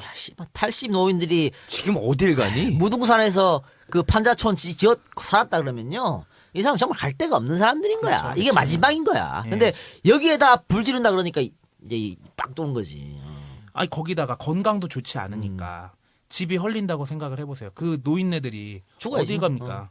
진짜 뭐 저 길에서 자다가 뭐 저기 그렇죠. 길에서 길바닥에서 객사할 수도 있고 정말 위험한 상황이었거든요. 이런 것들을 박흥숙이 다 알고 있었습니다. 그래서 박흥숙이 철거반한테 윗집은 노인들만 살고 있으니까 그 집만큼은 불태우지 말라고 요청을 합니다. 철거반은 콜 오케이 약속을 받았죠. 그런데 올라간 지 얼마 안 돼서 바로 그 집마저 불태워버립니다. 철거반이 자신과 약속을 지키지 않았고 노부부의 딱한 처지가 떠올랐겠죠. 박흥숙이. 여기서 박흥숙이 폭발을 하고 이성을 제어하지 못합니다. 그러니까 박흥숙이 자기 집 불태웠다. 우리 엄마 30만 원 불태웠다. 여기서 폭발한 게 아니고 예. 저 위에 노부부, 위에 노부 어르신들. 여기서 터진 거야. 그래서 박흥숙이 화가 나서 이제 소리를 지르기 시작하죠. 돈 많은 사람만 이 나라 국민이고 가난한 우리들은 이 나라 국민이 아니냐? 이렇게 얘기하고 따져 묻습니다. 우리 집을 누가 불태우라고 지시했냐? 이렇게 묻습니다. 작업반장 오종환이라는 사람이 차 어린 놈의 새끼가 아까도 그냥 뒀더니 지랄하고 자빠졌다. 이렇게 오히려 무시를 합니다. 그러자 박흥숙은 자기가 만들었던 사제총을 가지고 공포탄을 한 방 쏩니다. 총으로 위협한 박흥숙은 철거반 반장 오종환에게 총을 겨누면서 나머지 철거반 인원 전부 모으라고 지시를 합니다. 아무래도 그랬겠죠. 공포탄 한 방 빵 쐈고 다 그리고 집합. 야, 다 모여. 음. 야, 이리 와. 총 까딱까딱 흔들면서. 그러니까 그 사람들도 무서워서 모였겠죠. 그렇게 돼서 철거반 7명 중에 오종환, 윤수연, 이건태, 양완승, 김영철 등 5명이 박흥수 앞에 일렬횡대로 쫙 도열을 하겠죠. 그리고 2명, 한문택, 김대옥은 산에 숨어 있다가 경찰에 알리기 위해 몰래 산을 내려갑니다. 5명을 총으로 위협한 박흥숙은 철거반 5명을 서로 묶습니다. 근데 이 총 방금 총 얘기했지 않습니까? 그렇죠. 총 사제총? 나왔어요. 사제총이죠. 당시 언론에서는 말이죠. 박흥숙이 사회에 불만을 품고 진작부터 준비해왔던 종격에 맞는 총 이렇게 했지만 이 열쇠공이었잖아. 그러니까 열쇠공이었기 때문에 그 쇠파이프로 만든 딱총. 그렇죠. 딱총이 불과한 겁니다. 근데 박흥숙이 이 총을 왜 만들었냐? 무등산 500고지 있었잖아. 그러니까 왜 그때 뭐 70년대니까 뭐 그렇죠. 승냥이도 있을 수 있고 이리도 있을 수 있고 예. 뭐 그때까지만 해도 호랑이 나타난다 그랬어. 그러니까 그렇죠. 아마 예. 그런 게 전기가 어디? 그러니까 그런 최소한 게 삭은 있을 거 아니야. 삭. 아니 삭도 있고 그리고 지금도 멧돼지들 심심하면 그래요. 출몰하는데 그것 때문에 만들었다 이렇게 생각할 것 같아요. 아니, 어쨌든 그리고 총이래봐야 아까 딱총이라고 얘기했지만 나 어릴 때 내 친구놈이 나 폭탄 만들 줄 안다 그러고 이제 치약 폭탄 뭐 그런 게 있다고 그랬어요. 근데 그거 우리가 니트로글리세린이 있겠어, 뭐가 있겠어. 그냥 뭐 그 화약 같은 거 살짝 모아가지고 이제 뭐 자기가 대충 만들어서 칙 해서 빵 하고 터지는 게 많았어. 펀이었지. 예. 그런 일 아니었대요. 어쨌든 그 아까 포박했다 그랬지 않습니까? 네, 다 묶었다고 했어요. 이 포박 작업에는 그의 여동생 박정숙도 참여를 했습니다. 근데 여동생은 평소에 온순하고 착했던 우리 오빠가 이렇게 흥분하는 걸 처음 본 거야. 착한 사람이 열받으면은 그건 대책 없어요. 눈깔이 동거지. 이 박사. 지금. 우리 이 박사 말이죠. 늘 내 말에 복종한 이 박사인데 한 한 번 번 돌면은 저또 씨발 나한테 뭐 잡아 들을 것이 눈을 보라리고 아유 요 최근에 빨리 시달렸어? 왜 그래? 며칠 전에 내가 깜짝 놀랐어. 미친놈처럼 나타나 술 처먹고 말이죠. 미친놈처럼 나타나가지고 깜짝 놀랐습니다. 하여튼 뭐 그래요. 우리 또 핸드폰에 슬픈 사연도 있고 그래요. 그래요. 우리 예. 그래서 야, 예. 잘못했으면 우리 이 박사가 박홍수처럼 날 죽일 수 날 해머로 내 대가리를 때릴 수 있었겠는데? 에헤이. 참. 나는 그래서- 용기 없어서 그렇게 못하고. 그래서 자, 이제, 박흥숙은 저기 여동생에게 이자 묶어가지고 시내로 간 다음에 시장과 단판을 짓겠다고 얘기를 해요. 동생은 포박 작업을 도우면서 오빠한테 이렇게 얘기합니다. 오빠 흥분하지 말고 좀 침착해라. 내려가서 내가 시장에게 전화해서 따질 테니까 그때까지만 조금만 기다려. 부탁이다. 라고 말하면서 곧바로 산을 내려갔습니다. 이거 왜 이런 말을 했냐면요. 박흥숙이 이 사람들을 포박했을 때 왜 포박했냐면 이 포박해가지고 시내로 내려가려고 했어. 시청에. 그래서 시장한테 따져보려고. 면담하려고. 아니 이게 말이 되냐. 사고 대책도 없이. 이렇게 그래서 동생이 오빠 내가 대신 내려갈게. 이렇게 얘기하면서 내려간 겁니다. 그래서 박흥숙은 이들을 포박해서 시장에 따지러 가려고 하산하던 중에 자신의 집이 철거될 때를 대비해 집 뒤쪽에 빈 공터에 구덩이를 파놓은 곳을 데리고 갔거든요. 이 사람들을. 그러면서 구덩이에 집어넣었는데 이 구덩이가 뭐야? 그러니까 이 구덩이는 직경 3m, 깊이 1m짜리 구덩이였는데요. 박흥숙은 내 집이 언젠가 철거된다는 걸 알았어. 그래서 대비 고시 공부했던 사람이잖아. 그러니까 집이 철거될 때를 대비해서 나는 고시 공부를 해야 되니까.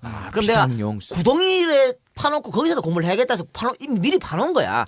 거기다가 이 사람들을 집어넣은 거지. 그러니까 이처럼 뭐야. 박흥숙은 철거에 대해서 체념하고 있었다. 그러니까 처음부터 철거반에게 맞서려고 했던 생각은 없었다는 걸 보여주는 거죠. 여기서. 아까 보였던 모습도 다 그랬잖아요. 그러니까 자 철거가 있기 일주일 전인 4월 11일에 박흥숙의 일기를 한번 봅시다. 내일이면 집이 뜯기게 되어 있나? 걱정뿐이다. 공부는 다음으로 미뤄야겠다. 이런 일기를 쓸 정도로 미리 예상을 하고 있었다는 겁니다. 야, 자, 근데 이거 언론에서 포장했으면은 죽이려고 미리 파놓고. 아니, 언론에서 그렇게 썼습니다. 네. 언론에서 미리 죽으려고 팔았다. 그렇지. 이렇게 썼어. 그러니까 이 개새끼. 아유, 이제 언론들은 이제 자, 그래요. 자, 철거 반원의 양손을 뒤로 포박시킨 박흥숙은 그가 만든 구덩이에 철거 반원들이 뒤를 못 보게 한 상태에서 몰아 넣었습니다. 그리고 철거 반원들을 향해서 우리 집에 사과해라. 불 붙인 우리 집에. 그렇게 말했는데 철거 반원들이 이에 응하지 않지. 그러면서 묶었던 포박을 풀고 여동생이 묶었으니까 헐렁했을 거 아니야. 그렇죠. 풀고 박흥숙에 대항하려고 하자 여기에 흥분을 못 참은 거야. 그래서 아까 말한 오한마 망치죠. 예. 망치로 그들의 뒤통수를 가격해서 5명 중 4명을 살해하고 1명에게 중상을 입혔다는 것입니다. 자, 박흥숙의 증언입니다. 사후 대책을 생각하지 않고 집을 철거하여 충격을 받았습니다. 어머니를 밀어 쓰러뜨리는 것을 보고 순간적으로 죽여야겠다는 생각이 들었습니다. 그러나 나중에는 풀어주려고 했지만 이종환이 포박을 풀고 어쩔 셈이냐 면서 반항을 하길래 그렇게 됐습니다. 철거 반원들이 항의만 하고 또 의리 없이 약속을 안 지킨 데 대해서 흥분되어 무엇을 어떻게 생각하기보다는 행동이 먼저 앞섰습니다. 행동이 앞섰다는 게 그런 것 같아요. 사실은 이게 그 망치 가지고 뒤통수를 때려서 한 방에 다 죽인 거거든. 글쎄요. 이 사람이 정말 죽일 마음이 있었으면 그랬을까라는 생각이 들어. 그러니까 오히려 죽이는 기술이 없었다고 봐야 되나?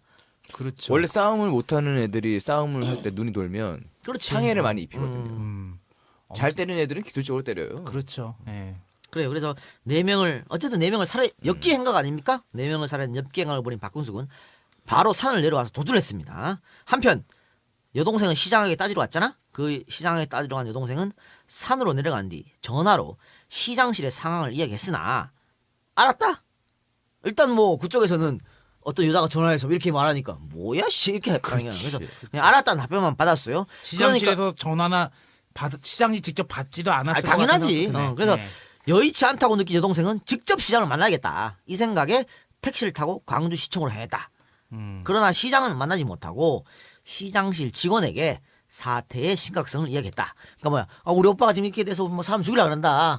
빨리 사람 보내달라 이렇게 얘기했던 거였죠. 그러니까 직원은 그 시장실 비서 알았어. 빨리 알았어. 그렇게 얘기를 했고 여동생은 그 말을 듣고 다시 무등산으로 향했으나 그때는 이미 사건이 끝나 있었다라고 하는 거죠. 자, 이 여동생이 그 500m를 올라갈 때 어머니 심금순은 공무집행 방해죄로 체포되어서 하산되고 있었고 오빠는 이제 벌써 도망갔었고 네. 그리고 이 여동생은 살해 방조 혐의로 같이 체포됩니다. 이게 뭔 살해 방조야? 그래서 엄마랑 여동생이 같이 경찰서로 갔는데요. 자, 이 뒤 이의 이야기는 노래 한 곡 듣고 합시다. 자, 산을 내려온 박흥숙은 택시를 이용해서 광주 시내로 들어간 뒤에 은행에 예금해둔 27,000원을 찾아가지고 일단 머리를 깎고 광주시 양동시장에서 하늘색 잠바를 사입고 시외버스 공영터미널에서 여수행 버스에 올라탑니다. 자, 그리고 여수에서 1박을 한 박흥숙은 여수역에서 21일 오전 8시 5분 발 서울행 특급 풍년호를 타고 오후 3시 서울역에 도착. 역전 앞에 역앞 여인숙에서 1박을 한 뒤 상계동에 있는 이모 집에서 은신 중 시민의 제보로 검거되었다. 그러나 이 기록은 경찰의 발표일 뿐 실제와는 다릅니다. 박흥숙은 체포된 것이 아니라 자수했습니다. 당연 시민의 제보 따위도 없었고 서울에 사는 박형숙의 이모도 존재하지 않는 가상인물이었다라고 하는 것이죠. 당시 광주경찰서장이 전남도지사와 광주지방검찰청 검사장에게 보고한 살인 피의 사건 발생 및 검거 보고에 의하면 피의자는 범행 후 서울 방면으로 도망, 전시 검거 일시 장소에 출현, 중앙정보부에 자수되어 검거라고 기록되어 있었습니다. 이것만 보더라도 경찰의 발표는 허위라고 볼 수 있겠죠. 아, 중앙정보부에 자수를 한 그렇습니다. 거예요? 그러니까 이 사건의 뒷면에 잔악한 강제 철거의 모습이 있다는 것을 보이기 싫어했던 정부에서는 어떻게든 박형숙을 인면수심의 짐승으로 그리고 싶었을 것이라고 보여집니다. 그렇기 때문에 자수가 아닌 체포로 둔갑시켰고 어머니와 여동생이 체포되었다는 것을 들은 박형숙은 그들의 구명을 위해서라도 체포되었다고 하는 경찰 발표에 숭했던 것으로 보입니다.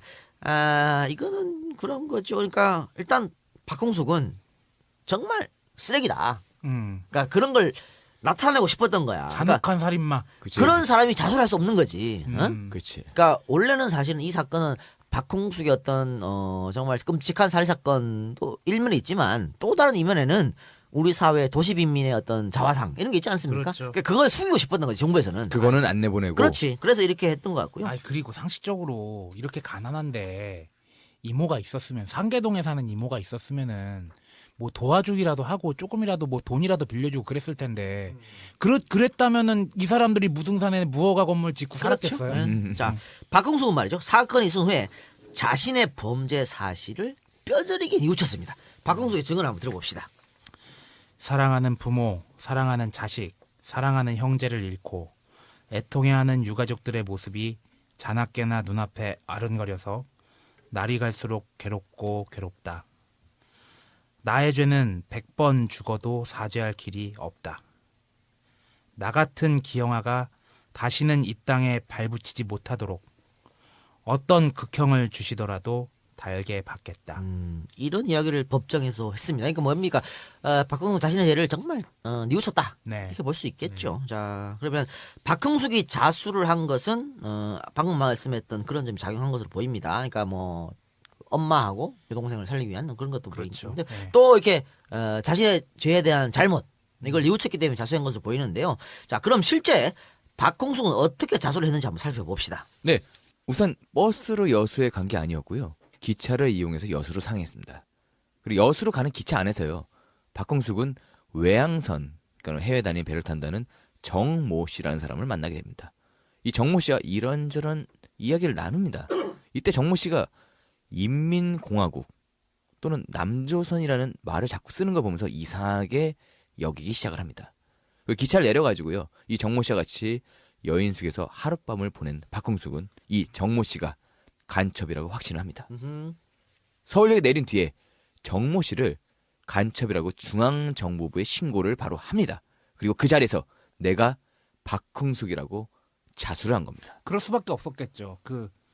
저기 제가 어디 여인숙에서 이렇게 같이 자고 있는데요. 이 사람이 자꾸 뭐 인민공화국이니 뭐 남조선이 아니 우리 대한민국 사람이 남조선이란 표현을 쓸 리가 없지 않습니까? 그래서 자수하랐습니다. 그래요? 댁은 누구요? 제가 박형숙 이렇게 된 거겠지. 예. 자, 중정은요. 박형숙에게 중정 안에서 일어났던 모든 일들은 절대 발설하지 말라는 각서를 받습니다. 침묵하던 박형숙은 재판 과정에서 자신은 체포된 게 아니라 자수했다고 진실을 밝힙니다.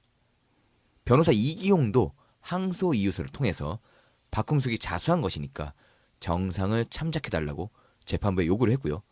재판부도 관련 기록 등을 검토한 결과 박형숙은 체포된 것이 아니라 자수한 것이 맞다고 확인을 해줬습니다. 자, 사건 발생 5일 뒤인 1977년 4월 25일 광주경찰서는 박형숙을 살인, 총포 화약류 단속법 위반, 산림법 위반, 건축법 위반 등의 혐의로 입건 구속을 시켰습니다. 그리고 이 일이 일어난 직후에 우리 언론들은 박형숙을 아까 이야기한 대로 희대의 살인마로 그리는데 집중을 합니다. 당시의 기사 제목들을 한번 보도록 하겠습니다. 사제총 쏘며 서로 묻게 쇠망치로, 집 뒤 구덩이로 끌고 가 쳐넣고 차례로, 무등산을 하루 2바퀴씩 돌아, 무당골 타잔 범인 파괴 무등산 생활, 무등산 18기 정립. 소림 18기야?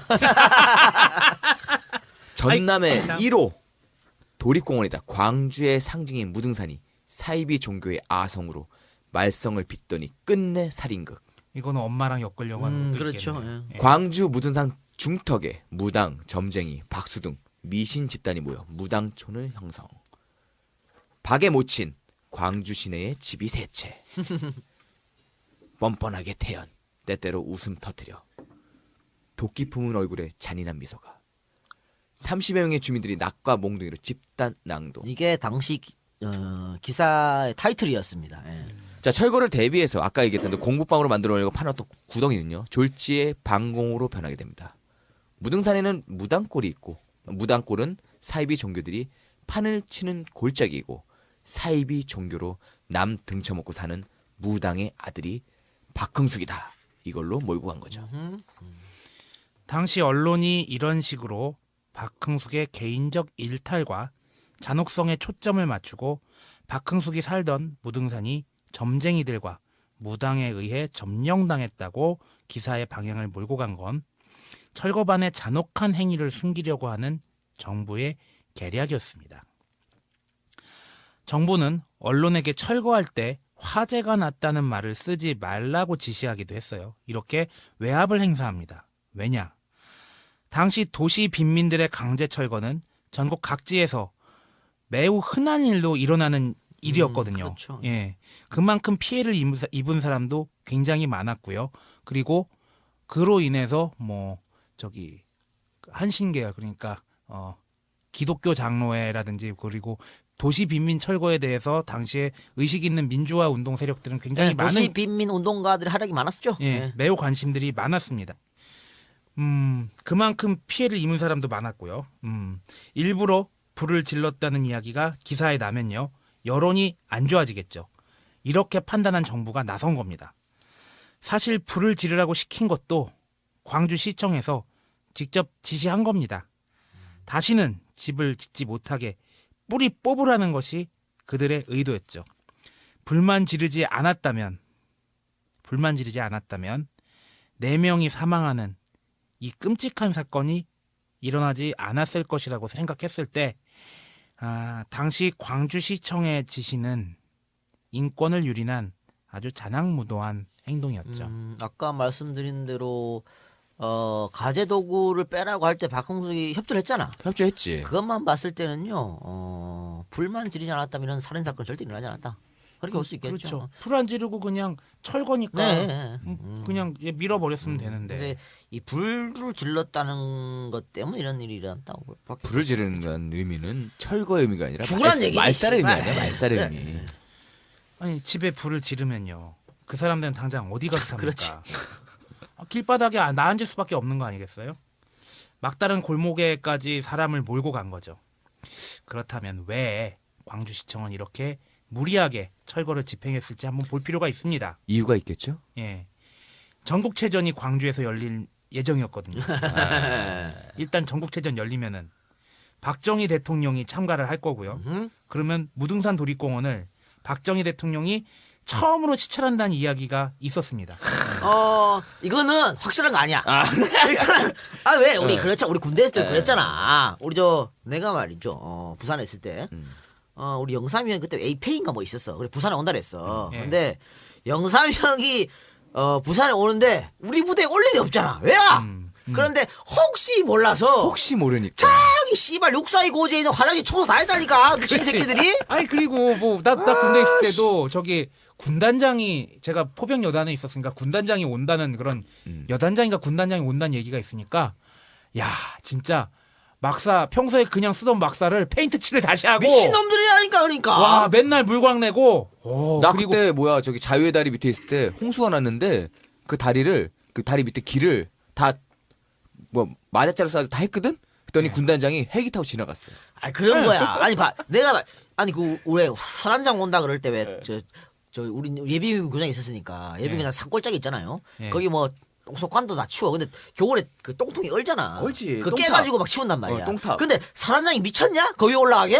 그렇죠. 와가지고 그냥 대대장실에 들어서 커피 한 잔 먹고 가. 그렇죠. 우리도 그 여단장인지 군단장 온다 그랬을 때 나는 그냥 브라보 포대였는데 브라보 포대가 난리가 난 거예요. 브라보 차리 포대가 난리가 나가지고 근데 결과는 어떻게 됐느냐? 차 와서 대대장실에서 커피 한 잔 마시고 그리고 가서 이것도 어때? 자, 박정희 대통령이 이제 전국치사 하니까 올 거야. 그렇지. 그런데 오겠지. 혹시 무등산을 무등산 갈수 들지 있다. 몰라. 그렇지. 그래서 무등산에 살고 있던 이 사람들 다 쫓아내는 이런 미친. 아유. 그래서 이렇게 혹시 올지도 모르는데 이 무등산 도립공원 박정희 대통령 각하가 지정해주신 이 무등산 도립공원에 판자촌이라니 이게 있을 수 있어 이런 마인드였죠. 그래서 어떤 수를 써서라도 없애버려야 된다 이런 게 아니었을까. 맞죠. 예. 예. 그리고 그래서 그런 무리수가 나왔다라고 볼 수 있습니다. 당시 사망한 철거반원들도 철거를 나갈 때마다 아내에게 이렇게 얘기했다고 그래요. 내가 봐도 불쌍한 사람들이야. 나라가 너무한 것 같아. 아, 나도 정말 이 일하기 싫다. 이런 발언을 했을 정도로 아주 폭력적이고 난폭한 철거가 계속 이어졌다고 이런 합니다. 그러니까 7명이라 했지 않습니까? 한 명만 공무원이었고 나머지는 일용잡부. 용역. 용역이지. 예. 지금 말하면. 그러니까 이 양반들도 같이 없이 사는 사람들이야. 그러니까 이 도시 빈민 그 무동산에 집 짓고 사는 사람들보다 조금 낫지. 그러나 같이 없이 사는 사람들이거든. 누구보다도 이 사람들 심정을 안단 말이야. 그런데 이걸 때려 부수고 불지르고 일이니까. 마음이 좋겠어? 좋지 않지. 그러니까 일 나가기 싫다 이런 말 했던 거지. 근데 그러니까 이 사람들 결국 죽었던 이 사람들도 정말 불쌍한 사람들이야. 서로 피해자인 그럼 거죠. 서로 피해자인 거죠. 자, 근데 왜 광주시청에서 이런 걸 저질렀나? 그러니까 광주에서 이런 일이 일어났다는 아니 게. 그때 당시는 민선이 아니고요 관선이니까. 그렇죠. 예. 우리가 이 민선이 된 거는 95년도부터 시작됐거든요. 네. 이거 DJ가 그 90년대 초반인가 90년대에 DJ가 그 단식을 했어요. 이제 지방자치를 해야 된다. 그래가지고 이게 된 거야. 아, 우리 DJ 역시. 그래 어쨌든 그래서 민선이 됐는데 이 70년대는 나라에서 지정해주면 그 사람이 시장이고 도지사 아니야. 그러니까 당시 광주시장이 누구였냐면 별명이 전폴레옹이라고. 뭐야 씨가. 전석콩이라는 사람이 있었어요. 너 예전에 나폴레옹이라고 그 저기 미에로 하이바 같은 음료 있었던 거 기억나냐 혹시? 나폴레옹 술만 생각나는데. 나도 아, 술만 그치. 생각나.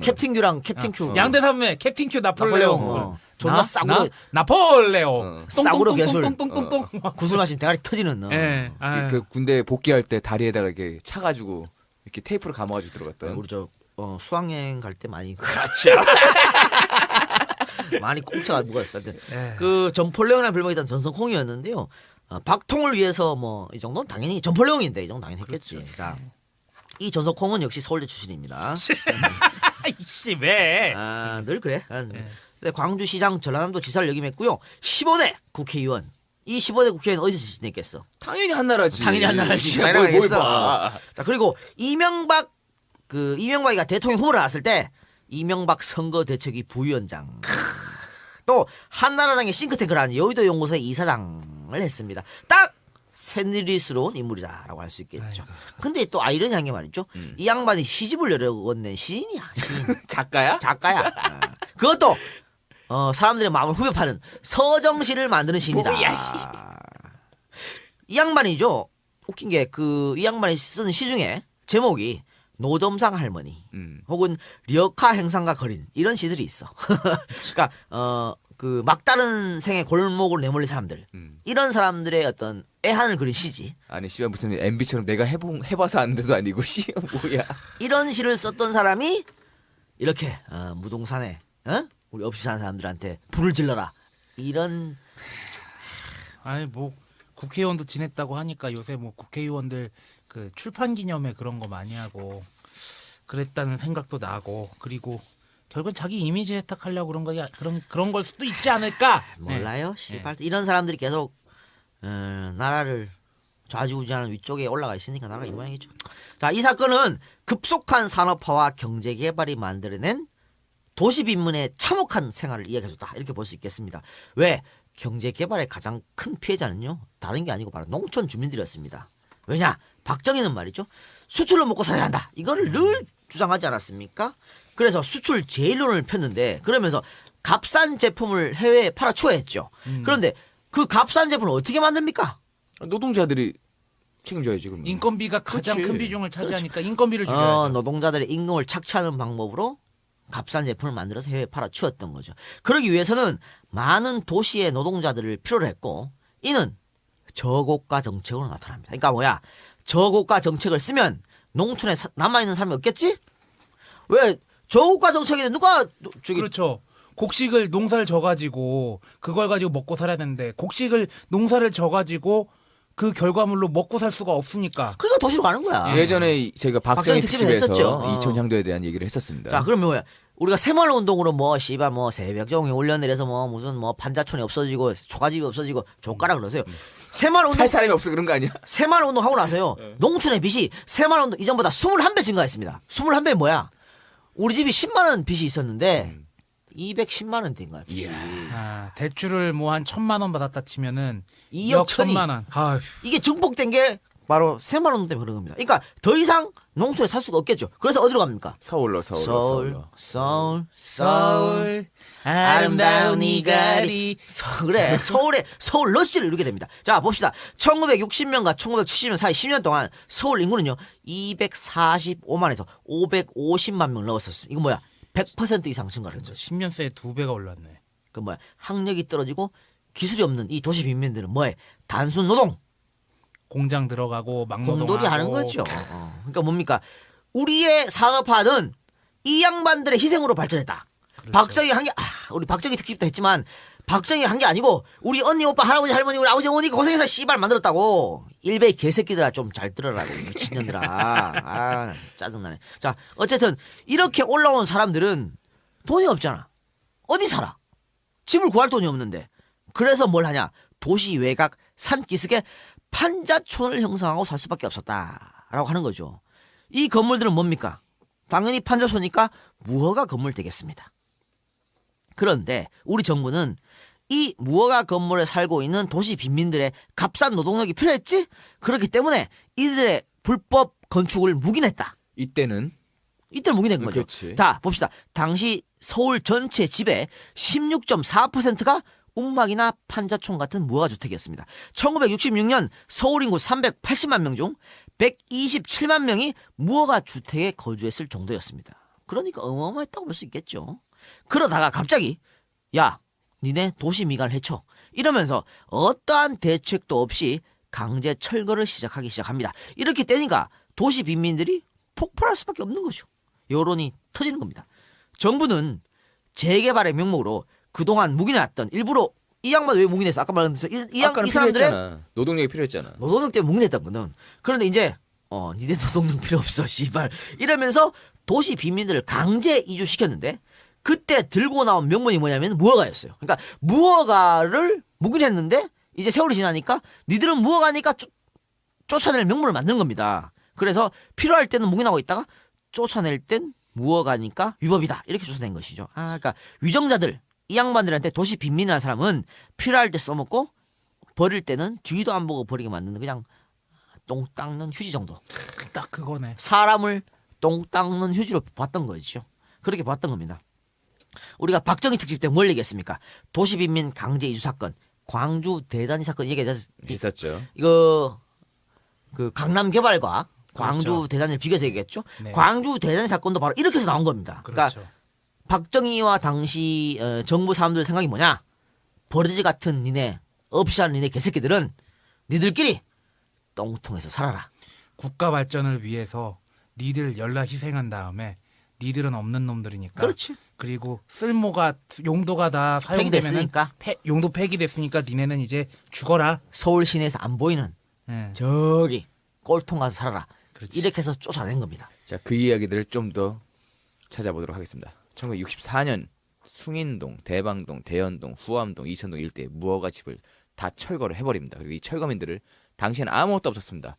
허허벌판이었던 목동으로 강제 이주시킵니다. 지금 이 작가가 살고 있는 목동입니다. 그렇습니다. 지금 말이죠. 제가 이 작가 어디 살아요? 그러면 목동 살아요. 그러면 역시 있는 집 자식이야 뭐 이래. 근데 당시의 목동은요 서울도 아니었어. 그렇죠. 안양 뭐 그런 거 있잖아. 그렇죠. 근데 갑자기 그래서 이제 목동을 이 사람들이 강제 이주시키면서 목동으로 보낸 겁니다. 이 철거민들을. 자, 그래놓고 이번에는요 목동을 개발한다면서 이주한 철거민들을 다시 한번 강제로 쫓아냅니다. 당시 목동에 살고 있던 철거 대상 집은요 2,359동이었습니다.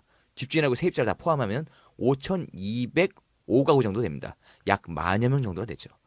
이들을 쫓아낸 뒤에 정부는 이 자리에 아파트를 건설합니다. 이게 바로 지금의 목동 아파트 그래요. 단지입니다. 1단지니 7단지라는 그 목동 아파트 이렇게 우리 강제 철거된 강제 이주민들을 쫓아내면서 만드는 겁니다. 아니 그래놓고 몇 번 얘기했지만 우리 이 작가랑 같이 목동 지나갈 때 그 뭐 자랑스럽게 걸려 있는 그 플랜카드 미친 씨바 쓰레기 새끼들이지 그 새끼들. 자, 철거 시스템이 이렇습니다. 싸게 분양을 해서 자 철거민 너희들도 들어갈 수 있게 한다고 선전을 합니다. 하지만 격의 분양가를요 105만에서 134만까지 책정을 해서 엄청난 개발 이익을 정부와 대기업이 쪽쪽 빨아먹습니다. 그 이게 이 돈 어떻게 철거민들 들어가냐고. 아니, 못 들어가는 거예요. 아니 딱지 말이야. 준다고 해도 못 들어간다니까. 지금도 마찬가지야. 용산 안 그랬어? 그럼. 똑같은 거지. 아니, 자 지- 철거민들은 예. 결국은 또 다시 서울 외곽으로 갈 수밖에 없습니다. 근데 이들이 간 곳이 어디냐?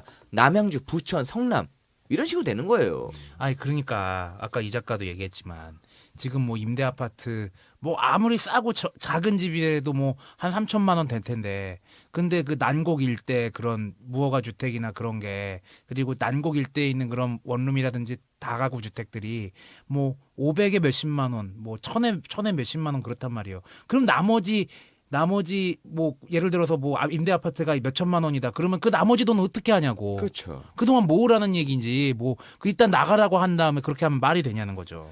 자 그러면 이런 도시 빈민 강제 철거 사건이 과연 옛날 70년대에 한정된 얘기인가 한번 보도록 하겠습니다. 이게 박통이나 전통 때문에 있었던 얘기가 아닙니다. 최근에 있었던 얘기를 한번 보도록 할게요. 청계천 주변에 있던 상가들이 철거가 되고요. 용산 참사가 있었습니다. 이 강제 철거가요. 결코 과거의 산업화의 유산만은 아닌 겁니다. 지금도 진행되고 있는 거죠. 이명박 시장은 분명히 약속을 했었습니다. 청계천 상인들을 자기가 몇백 차례 만나고 상담하고 토론해서 이걸 해결하고 청계천을 복원했다고 얘기를 하지만 이거는 개구랍니다. 처음엔요 분양가를 6천에서 1억 정도의 싼 가격에 가든5 지금 대한민국 미남미녀 가든 5 송파에 뉴욕으로 갈까 송파에 가든 5 예, 송파에 있는 가든5로 이주시켰다고 약속을 했습니다. 지켜졌습니까? 아닙니다. 실제로 분양가는요 1억 5천에서 8억 원에 형성이 됐습니다. 정부의 개구라는 하루 이틀이 아닙니다. 자 얼마 전에 있었던 그 시기적으로 좀 겹쳤습니다. 용산 참사는 어떻습니까? 용산 참사도 마찬가지입니다. 도시 정비 사업이라는 명목하에서 비롯된 겁니다. 그러니까 박정희 전두환한테 했던 거랑 다를 게 없는 거죠. 오세훈이가 했던 도시정비 사업 똑같은 겁니다. 허름한 상가를 강제 철거를 하고 거기다가 주상복합 아파트 등을 짓는다는 계획이었습니다. 근데요 여기 이 사람들 권리금 받고 들어왔습니다. 권리금 안 주고 나가라면 이 사람들 생계는 누가 책임집니까? 아니 그러니까 권리금이란 게 그런 거잖아요. 그 안에 있는 설비들에 대한 그 돈이잖아요. 그러니까 이런 거죠. 그러니까 거기가 장사가 잘 되니까 용산이니까 예. 지역에 따른 권리금이 발생을 해요. 그리고 예. 장사가 잘 되면 있다고. 예. 그 세입자 보호를 안 해주거든. 권리금은 법적으로는 보호할 수 없는 돈이지만 네. 근데 실제적으로 있는 돈이니까 이걸 무시할 수 없는 거지. 권리금이 몇 억씩 주고 들어왔는데 그럼요. 야 그거 법으로 보호할 수 있으면 나가라. 그걸 어떻게 받아들이냐고. 야 예를 들어서 압구정동에 있는 목 좋은 상가 1층이야. 근데 네가 거기서 네가 저기 막창집을 해. 막창집 하러 갔는데 처음에 권리금 받고 들어갔어. 네. 권리금 장사를- 주고 들어갔어, 권리, 새끼야. 권리금 주고 들어갔어. 근데 갑자기 주인이 내가 직접 할 테니까 너 나가. 이러면 어떻게 할 거야? 뭐 특정 가수를 얘기한 건 아니에요. 자 그래. 평생 모은 돈으로 권리금 주고 상가에 들어왔는데 권리금은 법적으로 인정할 수 없으니까 무조건 나가라고 하면 어떡하냐고. 아니 국가 도둑도 아니고. 이게 박근혜가 말하는 이 떼쓰기야 이게? 박근혜가 늘 뭐 떼쓰기 얘기하니까 떼법 이건- 떼법 뭐 얘기하죠. 이건 생존이 달린 문제입니다. 아니 이런 문제를 어떻게 떼쓰기라고 매도를 합니까 이게? 그러니까는 역시요 눈물 젖은 빵을 먹어보지 못한 인간들은 이 정치하고 서민을 논할 자격이 없습니다. 걔네 심정을 그 사람들의 심정을 절대 이해를 못하니까는 떼쓰기라는 용어를 사용을 하는 겁니다. 봅시다. 우리 저 뭐 서울에 좀 잘 나간다는 동네요. 권리금 보통 1억 넘습니다. 네. 우리 서민들한테 1억이란 돈은 정말 진짜 꿈 같은 돈이야. 꿈 같은 이 돈을 C8 권리금 주고 들어갔는데 갑자기 내가 이제 나갈 때 뭐 딴 사람이 팔면 이 돈 받고 나가잖아. 근데 정부에서 이렇게 재개발하니까 나가면 이 돈을 못 받는다고. 그렇지 정부가 하면 못 받아요. 미쳐 이 씨발 이거 짜증 확 나는 거지. 이거 어떻게 짜증 정도가 아니죠. 그런데 이걸 떼쓰기로 평생 뭐 하는데? 야, 이 개새끼들 진짜. 아니 그러면 정부가 법을 제정해서 권리금을 없애버리든가. 그렇지. 안 그래? 그렇죠. 주지도 말고 받지도 말라고 하든가. 원래 이 권리금이라는 건 우리나라밖에 없는 거거든요. 그럼 정부에서 해두는 거 그것도 아니고 현실적으로 있는 거를 실정법이 없으니까 인정 못 한다고 하고 나가라고 하면 어떻게 하냔 말이야. 나쁜 그런 놈이 데는 법을 존나게 잘 들이대. 정신 나간 새끼들이지 진짜. 이씨 개새. 아유 씨. 자 용산 참사 이야기를 방금 세다게 했는데 용산 참사 이야기가 재밌는 일화가 하나 생각납니다. 용산 참사 일어났을 때요. 당시 청와대 국민소통 비서관실 행정관 이성호가 경찰청 홍보 담당관에게 메일을 하나 보냅니다. 뭐라고 했냐면 용산 참사를 무마시키기 위해서 경기 서남부 지역 연쇄 살인 사건을 적극 활용하라. 이게 뭔 개소리야. 이게 경기 서남부 지역 연쇄 살인 사건이 정남규거든. 정남규의 어떤 그 연쇄 살인 사건을 이걸 키우라는 얘기야. 왜? 이걸 키우면 용산 참사 사건이 사람들한테 사라질 것이다. 그렇죠. 이게 여론 선전하는 거지. 이런 내용의 이메일을 보내서 파문이 인 적이 있었습니다. 이송호가 뭐라고 메일을 보냈는지 한번 살펴봅시다. 용산 사태를 통해 촛불 시위를 확산하려고 하는 반정부 단체에 대응하기 위해 군포 연쇄살인 사건의 수사 내용을 더 적극적으로 홍보하기 바랍니다. 콧물 나왔다. 씨. 뭐라. 예를 들면 연쇄살인 사건 담당 형사 인터뷰, 증거물 사진 등 추가 정보 공개, 드라마 CSI와 경찰청 과학수사팀의 비교. 이거 다 본 것 같다. 어째? 예. 용산 참사로 빚어진 경찰의 부정적인 프레임을 연쇄살인 사건 해결이라는 긍정적 프레임으로 바꿀 수 있는 절호의 기회입니다. 야, 이거를 씨발 진짜 야 이렇게 자 봅시다. 우리가 왜 흔히 요즘에 연예인 사건 터지면 야, 이 새끼 이거 뭔가 있는 거 아니야? 뭐 이렇게 얘기하잖아. 그러니까 정치적 사건을 덮으려고 하지 않나 이렇게 얘기하지 않습니까? 이걸 우리가 음모론을 얘기하는데. 음모?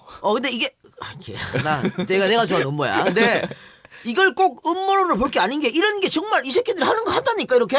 그거 진짜 하는구나. 한다니까 이렇게 하니까 우리가.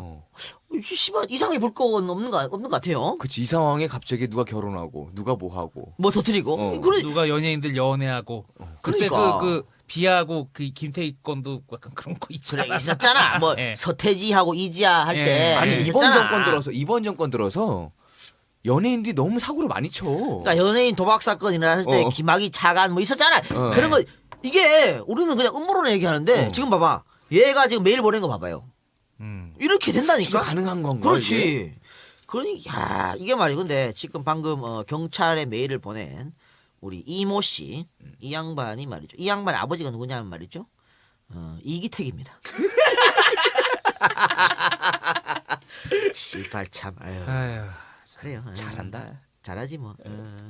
우리 하여튼 와주테이 박쥐들이 곳곳에서 서식을 하는 민주당 총재 이기택이 있다. 그래. 자 무등산 타잔 박형숙 사건은 그러한 당시의 도시 빈민들 방금 이 세작이 얘기했던 도시 빈민들의 삶을 그대로 보여주었던 사건이 아닌가 이렇게 보고요. 자 박형숙은 법정 최후 진술을 통해 자신의 심경을 밝혔는데 자 박형숙의 법정 최후 진술을 한번 살펴보겠습니다. 당국에서는 아무런 대책도 없으면서도 그 추운 겨울에 꼬박꼬박 계고장을 내어서 이에 응하지 않는다고 마을 사람들을 개취급했습니다. 집을 부숴버리는 것까지는 좋았는데 당장 오갈 데 없는 우리들에게 불까지 질렀습니다. 돈이나 천장에 꽂아두었던 봄에 뿌릴 씨앗도 깡그리 타버렸습니다. 돼지 운막보다도 못한 집이었지만 짓지 않으면 안 되었습니다. 한 푼의 대책도 없이 오갈 데 없는 사람들에게 그렇게 해도 되는 것입니까? 이처럼 당국에서까지 천대와 멸시를 받아야 하는 우리인데 누가 달갑게 방 한 칸 내줄 수 있겠습니까? 옛말에도 있듯이 태사는 한 줌의 흙도 거부하지 않으며 대하 또한 한 방울의 물도 거부하지 않았다고 하지 않았습니까? 세상에 돈 많고 부유한 사람만이 이 나라의 국민이고 죄 없이 가난에 떨어야 하는 사람들은 모두가 이 나라의 국민이 아니란 말입니까? 이와 같은 불행한 일이 되풀이되지 않는다면 죽어가는 몸으로서 더할 나위 없습니다. 마지막으로 조국의 무궁한 영광을 빌고 이웃들의 무사 건강을 기원합니다. 저는 내가 가야 할 곳으로 아무런 미련 없이 떠나겠습니다. 그래요. 여기 최후 진술을 보면요. 박홍숙은 이미 죽음을 예감한 것 같습니다. 그죠? 아무런 미련 없이 떠나겠다고 얘기했는데 근데 우리 저 초등학교밖에 못 나온 물론 고시 공부를 해서 고등학교 졸업했습니다만 그런 박홍숙의 이야기를 보면요. 우리 당시 70년대 우리 서민의 삶이 어떤지 잘 알 수 있습니다. 그러니까 그 봄에 뿌릴 씨앗 이걸 원래 우리가 왜 달 모아 묘종이 나오지 달 모아두는데 그렇죠. 이것까지 다 태워버려서 그러니까 왜 우리가 왜 그건 죽으란 얘기거든. 죽으란 얘기죠. 왜 우리가 거지들한테 동정은 못할 망정 쪽박은 깨지 마라 하잖아. 그렇죠. 이건 쪽박까지 깨버린 거거든. 그걸 나라가 했단 말이죠. 그러니까 모종까지 다 태워버리냐. 돼지 움막보도 못한 집이었지만 짓지 않으면 안 되었다. 왜? 살아야 되니까. 그래도 살아야 되니까. 거기라도 당장 어떻게 길바닥에 놓을 수는 없으니까. 비바람이라도 피해야 될 거 아닙니까? 그런데 한 푼의 대책도 없이 나가라. 어떻게 이럴 수 있냐 말이야. 사람들의 삶에 대한 희망이나 생존에 대한 의지를 완전히 뭉개버리는 거죠. 그렇죠. 이거를. 그러니까 대부분의 그 철거 정책들이 이렇게 좀 무자비하죠. 그러니까 여기 보면 그러면 대하 또한 한 방에는 물도 거부하지 않는다. 큰 강은 한 방에는 물도 거부하지 않는데 우리 조국은 우리 저 가난한 빈민들을 거부했다는 얘기죠. 그렇죠. 이런 말이 그대로 나와 있었던 것 같고요. 좀 이런 그 최후 진술을 보니까 안타깝게 그지가 없네요. 사건이 일어나고 나서 이 김 현장은 이 사건에 의문을 품고 본격적인 취재 활동을 벌입니다. 이 사건 뒤에 숨은 철거반의 추악한 이면과 행정력의 문제 등을 거론을 했습니다. 그리고 이거는 좀 저희가 그냥 박흥숙이 그냥 단순한 살인자였으면 이런 활동이 없었을 텐데 박흥숙에 대한 구명 운동의 단초가 되었습니다. 이 방금 얘기한 김현장이 누구냐면요. 부산 미문화원 방어사건 배후 세력이 이제 김현장이고 김현장 또 저 새누리당 에이씨 진짜 하지만 이런 그래, 박흥숙에 대한 구명 운동에도 불구하고요. 박흥숙은 1980년 크리스마스 이브였던 12월 24일 날 형장의 이슬로 사라지고 맙니다. 그리고 1977년에 잡혀갔죠. 사건이 일어났죠. 그리고 80년 12월 24일 날 사형에 처해졌는데 보통 사형수가 3년 정도 지나면 무기로 가잖아. 그런다 그래요. 그래서 박홍숙도 기대를 많이 했는 것 같아. 근데 3년이 딱 되는 그 이제 12월 24일 날 집행을 한 걸로. 네. 많이 좀 안타깝네요. 안타깝고 1980년 12월 24일 날 사망을 했기 때문에 5.18을 감옥에서 겪었습니다. 근데 아까 세장 말대로 통방을 하면서 80년 광주를 얘기를 많이 들었습니다. 박흥숙이. 그러면서 대단히 가슴 아파했다고 그러고요. 아까 얘기했던 우리 박정자 씨 여동생이죠. 동생이었죠. 근데 이 오빠 때문에 이제 뭐 사람들 손가락질도 받았고 그래도 뭐 천막집을 전전하면서 살았는데 세상을 피하며 살았겠죠. 80년 5.18 일어날 때 모친이랑 같이 식당을 했다 그랬습니다. 식당을 하면서 그 광주 도청의 시민군들이 이제 들어갔을 때 거기에 밥을 지어가지고 무료로 대주기도 하고 그래서 그렇게 했다 그래요. 그래서 2007년 제1회 5월 어머니상을 수상했다고 그랬는데 어떻게 보면은 박홍숙 집안은 전라도의 한을 나타내는 것 같습니다. 어제 예. 아까 왜 내가 줬더 재미없는 영화 보지 말라고 했던 영화 있지 않습니까? 무등산 태산 박홍숙 거기 포스터가 말이죠. 전라도 새끼가 깡패밖에 더해 이런 맞아요. 타이틀이 그겁니다. 타이틀이 있었어. 타이틀이 있었는데 아휴. 사실 그 타이틀은 어떻게 보면 도발적 타이틀이고요. 어떻게 보면은 과거에 있었던 일을 좀 나타낸 것도 그래요. 우리 전라도 사람들이 항상 차별을 받았으니까 그렇죠. 그런 어떤 의미에서 그렇게 했는 것 같은데 어쨌든 영화는 좆도 재미가 없었다. 재미뿐만이 아니고 너무 판타스틱하게 갔어. 따오로 만들어서 짜증 확 나네 진짜. 물론 이거를 그대로 하면은 다큐가 되기 때문에 내용이 거칠고 수용을 못할 수가 있는데 거기에 정말로 친구를 결합시켰더라고 보니까. 그래도 뭐 그랬는데요. 어쨌든 우리 박홍숙 사건을 이야기를 했습니다만 박홍숙이 사람을 내밀어 주는 건 절대 미화해서는 안 됩니다. 우리 그렇죠. 또 피해자들이 계시니까 예, 그럼요. 그분들 가족들은 얼마나 그동안 고통 속에 살았겠습니까, 그죠? 박홍숙 사건을 미화해서는 안 되지만 당시 언론처럼 무조건 박홍숙을 인면수심의 살인범으로 몰아서도 안 된다. 박홍숙이 왜 그럴 수밖에 없었는지, 우리 사회의 구조적 모순이 뭐였는지, 왜 우리 도시 빈민들이 그렇게 나락으로 떨어졌었는지도 한번 봐야겠다. 그리고 그게 단순 1977년에 끝난 게 아니지 않습니까? 우리 88년 올림픽 할 때도 얼마나 많은 사람들이 도시 빈민으로 쫓겨나가지고 성남으로 혹은 안양으로, 그죠? 예. 또 목동으로 쫓겨가가지고 아니 그 토굴 살고 살았지 않습니까? 그렇죠. 그런 우리 암흑의 시절이 있었기 때문에 절대 우리가 이거를 박흥국 사건 하나만을 가지고 그 사람이 나쁜 놈 이렇게 해서는 안 된다고 보고 사회적 모순에 대해서 같이 이야기를 해야 된다고 봅니다. 그런 의미에서 오늘 방송을 했다고 보고요. 자, 이 박사님은 어떻습니까? 오늘 박흥숙 이야기를 했습니다만은. 아까 원고 잠깐 읽을 때도 되게 울컥울컥했는데 방송하니까 더 울컥하다. 예. 근데 일단 박흥숙이라는 사람의 그런 죄는 분명히 우발적으로 그렇게 일어났긴 했지만 뭐 용서받을 수가 없는 죄긴 하지만 그렇죠.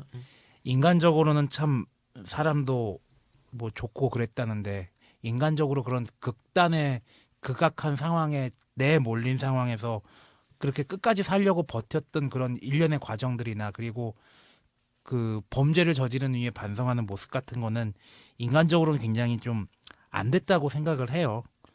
그리고 그렇게 돌아가신 그 4명의 철거 반원들 뭐 그 사람들도 그렇게 극단적인 상황에 몰릴 수밖에 없었기 때문에 뭐 그렇게 뭐 상부의 지시도 있었고 또 따를 수밖에 없는 사람이었기 때문에 그들도 인간적인 번뇌나 고통이 굉장히 많았을 거라고 생각을 합니다. 이 작가가 김대김에서 그렇게 썼나요? 정관전효 인용하면서 네네네. 뭐 무너지는 담벼락에 서 있지 네, 않는다고 네. 썼는데 아까 이 작가가 말한 대로 그 역사에서 주는 그런 것들에 대한 교훈들을 잘 가슴 깊이 새겨야 되지 않을까 싶은데 여기에서 분명한 것은 정부가 굉장히 비인간적인 그런 경제 성장 위주의 발전 위주의 그리고 외관 위주의 그런 정책을 피는 과정에서 순수하게 인간적으로 살던 사람들이 무너져 내리는 것들이 계속 있었습니다. 그리고 정부가 그런 나쁜 정책을 펴는 거가 계속해서 반복이 되고 있어요. 뭐 그리고 자기네들 죄를 덮으려고 그러죠. 뭐 예를 들어서 80년대 집회할 때 저는 80년대까지도 늘 얘기하지만 굉장히 수구적인 세력이었거든요. 왜냐하면 텔레비전에서 보이는 것들이 학생들이 전경을 구타하고 때리고 돌 던져서 전경을 피 흘리는 장면만 계속 나왔단 말이에요. 그런 일이 있었겠죠. 근데 뭐 수많은 훈련된 중대들을 불러다가 그렇게 때려잡고 학생들을 극한의 상황에 몰리게 하다가 많은 사건들이 일어나고 그래서 아까운 경찰들의 목숨도 잃고 그랬던 일들이 많았다고 생각합니다. 일이 터지면 원인을 쫓아가서 원인을 해결해야 되죠. 그거는 어떻게 보면 정부가 잘못된 정책을 펼쳤기 때문이고 이러한 것들이 다시 반복이 안 되도록 철저하게 반성하고 끝까지 주시해야 되지 않을까 저는 그런 생각이 듭니다. 이상입니다. 쓰자. 성남 대잔치 얘기를 저희가 방송에서 했었습니다. 그리고 예전에 방송에서 한번 언급한 것 같습니다. 올림픽이라는 대외적인 퍼포먼스를 위해서 상계동에 살던 철거민들이 김포, 두렁에서 움막을 치고 살았을 때 정부는 그들에게 올림픽 기간 내에는 고개를 내미지 말라라는 그런 인간 이해 대접을 했습니다. 암사동에 지금은 현대아파트 들어서 있고요. 그전엔 거기는 빈민아파트가 있었습니다. 그리고 거기 살던 사람들은 마지막까지 싸우다가 결국에는 밀려났습니다. 빈민이라는 것은 결국엔 그렇습니다. 도시의 겉자락에 있는 사람들이죠. 그 사람들을 보호할 수 없는 국가는 과연 국가에 속해 있는 국민들을 등급을 나눠가지고 과연 그들을 관리하려고 하는 건지 결국에는 그 사람들의 모든 고통들을 감내하지 못할 거면서 자기네 편할 때는 국민이라고 이름 붙이고 자기네가 필요 없을 때는 빈민이라는 이름으로 쫓아내는 것 같습니다. 오늘 방송 내용 중에서 한 구절을 인용하면서 마무리하겠습니다. 태사는 한 줌의 흙도 거부하지 않았으며 대하 또한 한 방울의 물도 거부하지 않았다. 모든 국민들이 행복할 수 있는 나라는 과연 저희 상상 속에서만 있는 것인지라는 씁쓸한 생각이 들었습니다. 이상입니다. 알겠습니다. 자, 그렇습니다. 우리 저 보수 정권이 집권을 하고요. 대단히 착각하는 게 있는데 보수 정권은 복지는 시혜라고 생각해 준 것 같습니다. 그래서 퍼주기라는 얘기를 하죠. 그러나 우리 대중형이 말한 게 있습니다. 복지는 시혜가 아니라 인권이다. 인권이란 게 뭡니까? 당연히 해야 될 걸 하는 게 인권입니다. 복지는 그런 겁니다. 70년대 지금 방금 말한 박홍수 사건도 그렇고 도시 빈민이 있었던 이유는 우리나라 복지 체계가 제대로 이루어지지 않았기 때문에 그런 것입니다. 지금도 복지 얘기하면 보수주의자들 이명박 박근혜는 퍼주기다 이런 얘기를 하고 있습니다. 뭘 퍼주기는지 모르겠습니다. 그들도 다 우리와 똑같은 국민들이고 우리가 보살펴야 되는 국민이다. 복지는 인권이라는 대중형의 말을 다시 한번 음미하면서 이 방송을 마치도록 하겠습니다. 자, 엔젤 펀딩 소개하면서 이 방송 마치도록 하겠습니다. 엔젤 펀딩이 좀 길어요. 일단은 제가 앞으로 말할 기회가 없을 것 같아서 말씀을 드리는데 안가 옆에 육도락이라는 가게가 있어요. 근데 육도락 가게가 저희 EJ 팬이시라고 합니다. 예. 그래서 육도락 우연이었죠. 이 안가 공사하면서 이제 육도락 사장님 육도락 가서 점심도 많이 먹고 저녁도 먹고 그랬는데 이 자리를 빌어서 사장님께 한번 감사를 드리고요. 그리고 감귤을 보내신 분이 있어요. 뭐 편지 좀 읽어드리면은 멀리서 마음으로만 응원하고 있는 소심한 귀농 5년차 애청자입니다.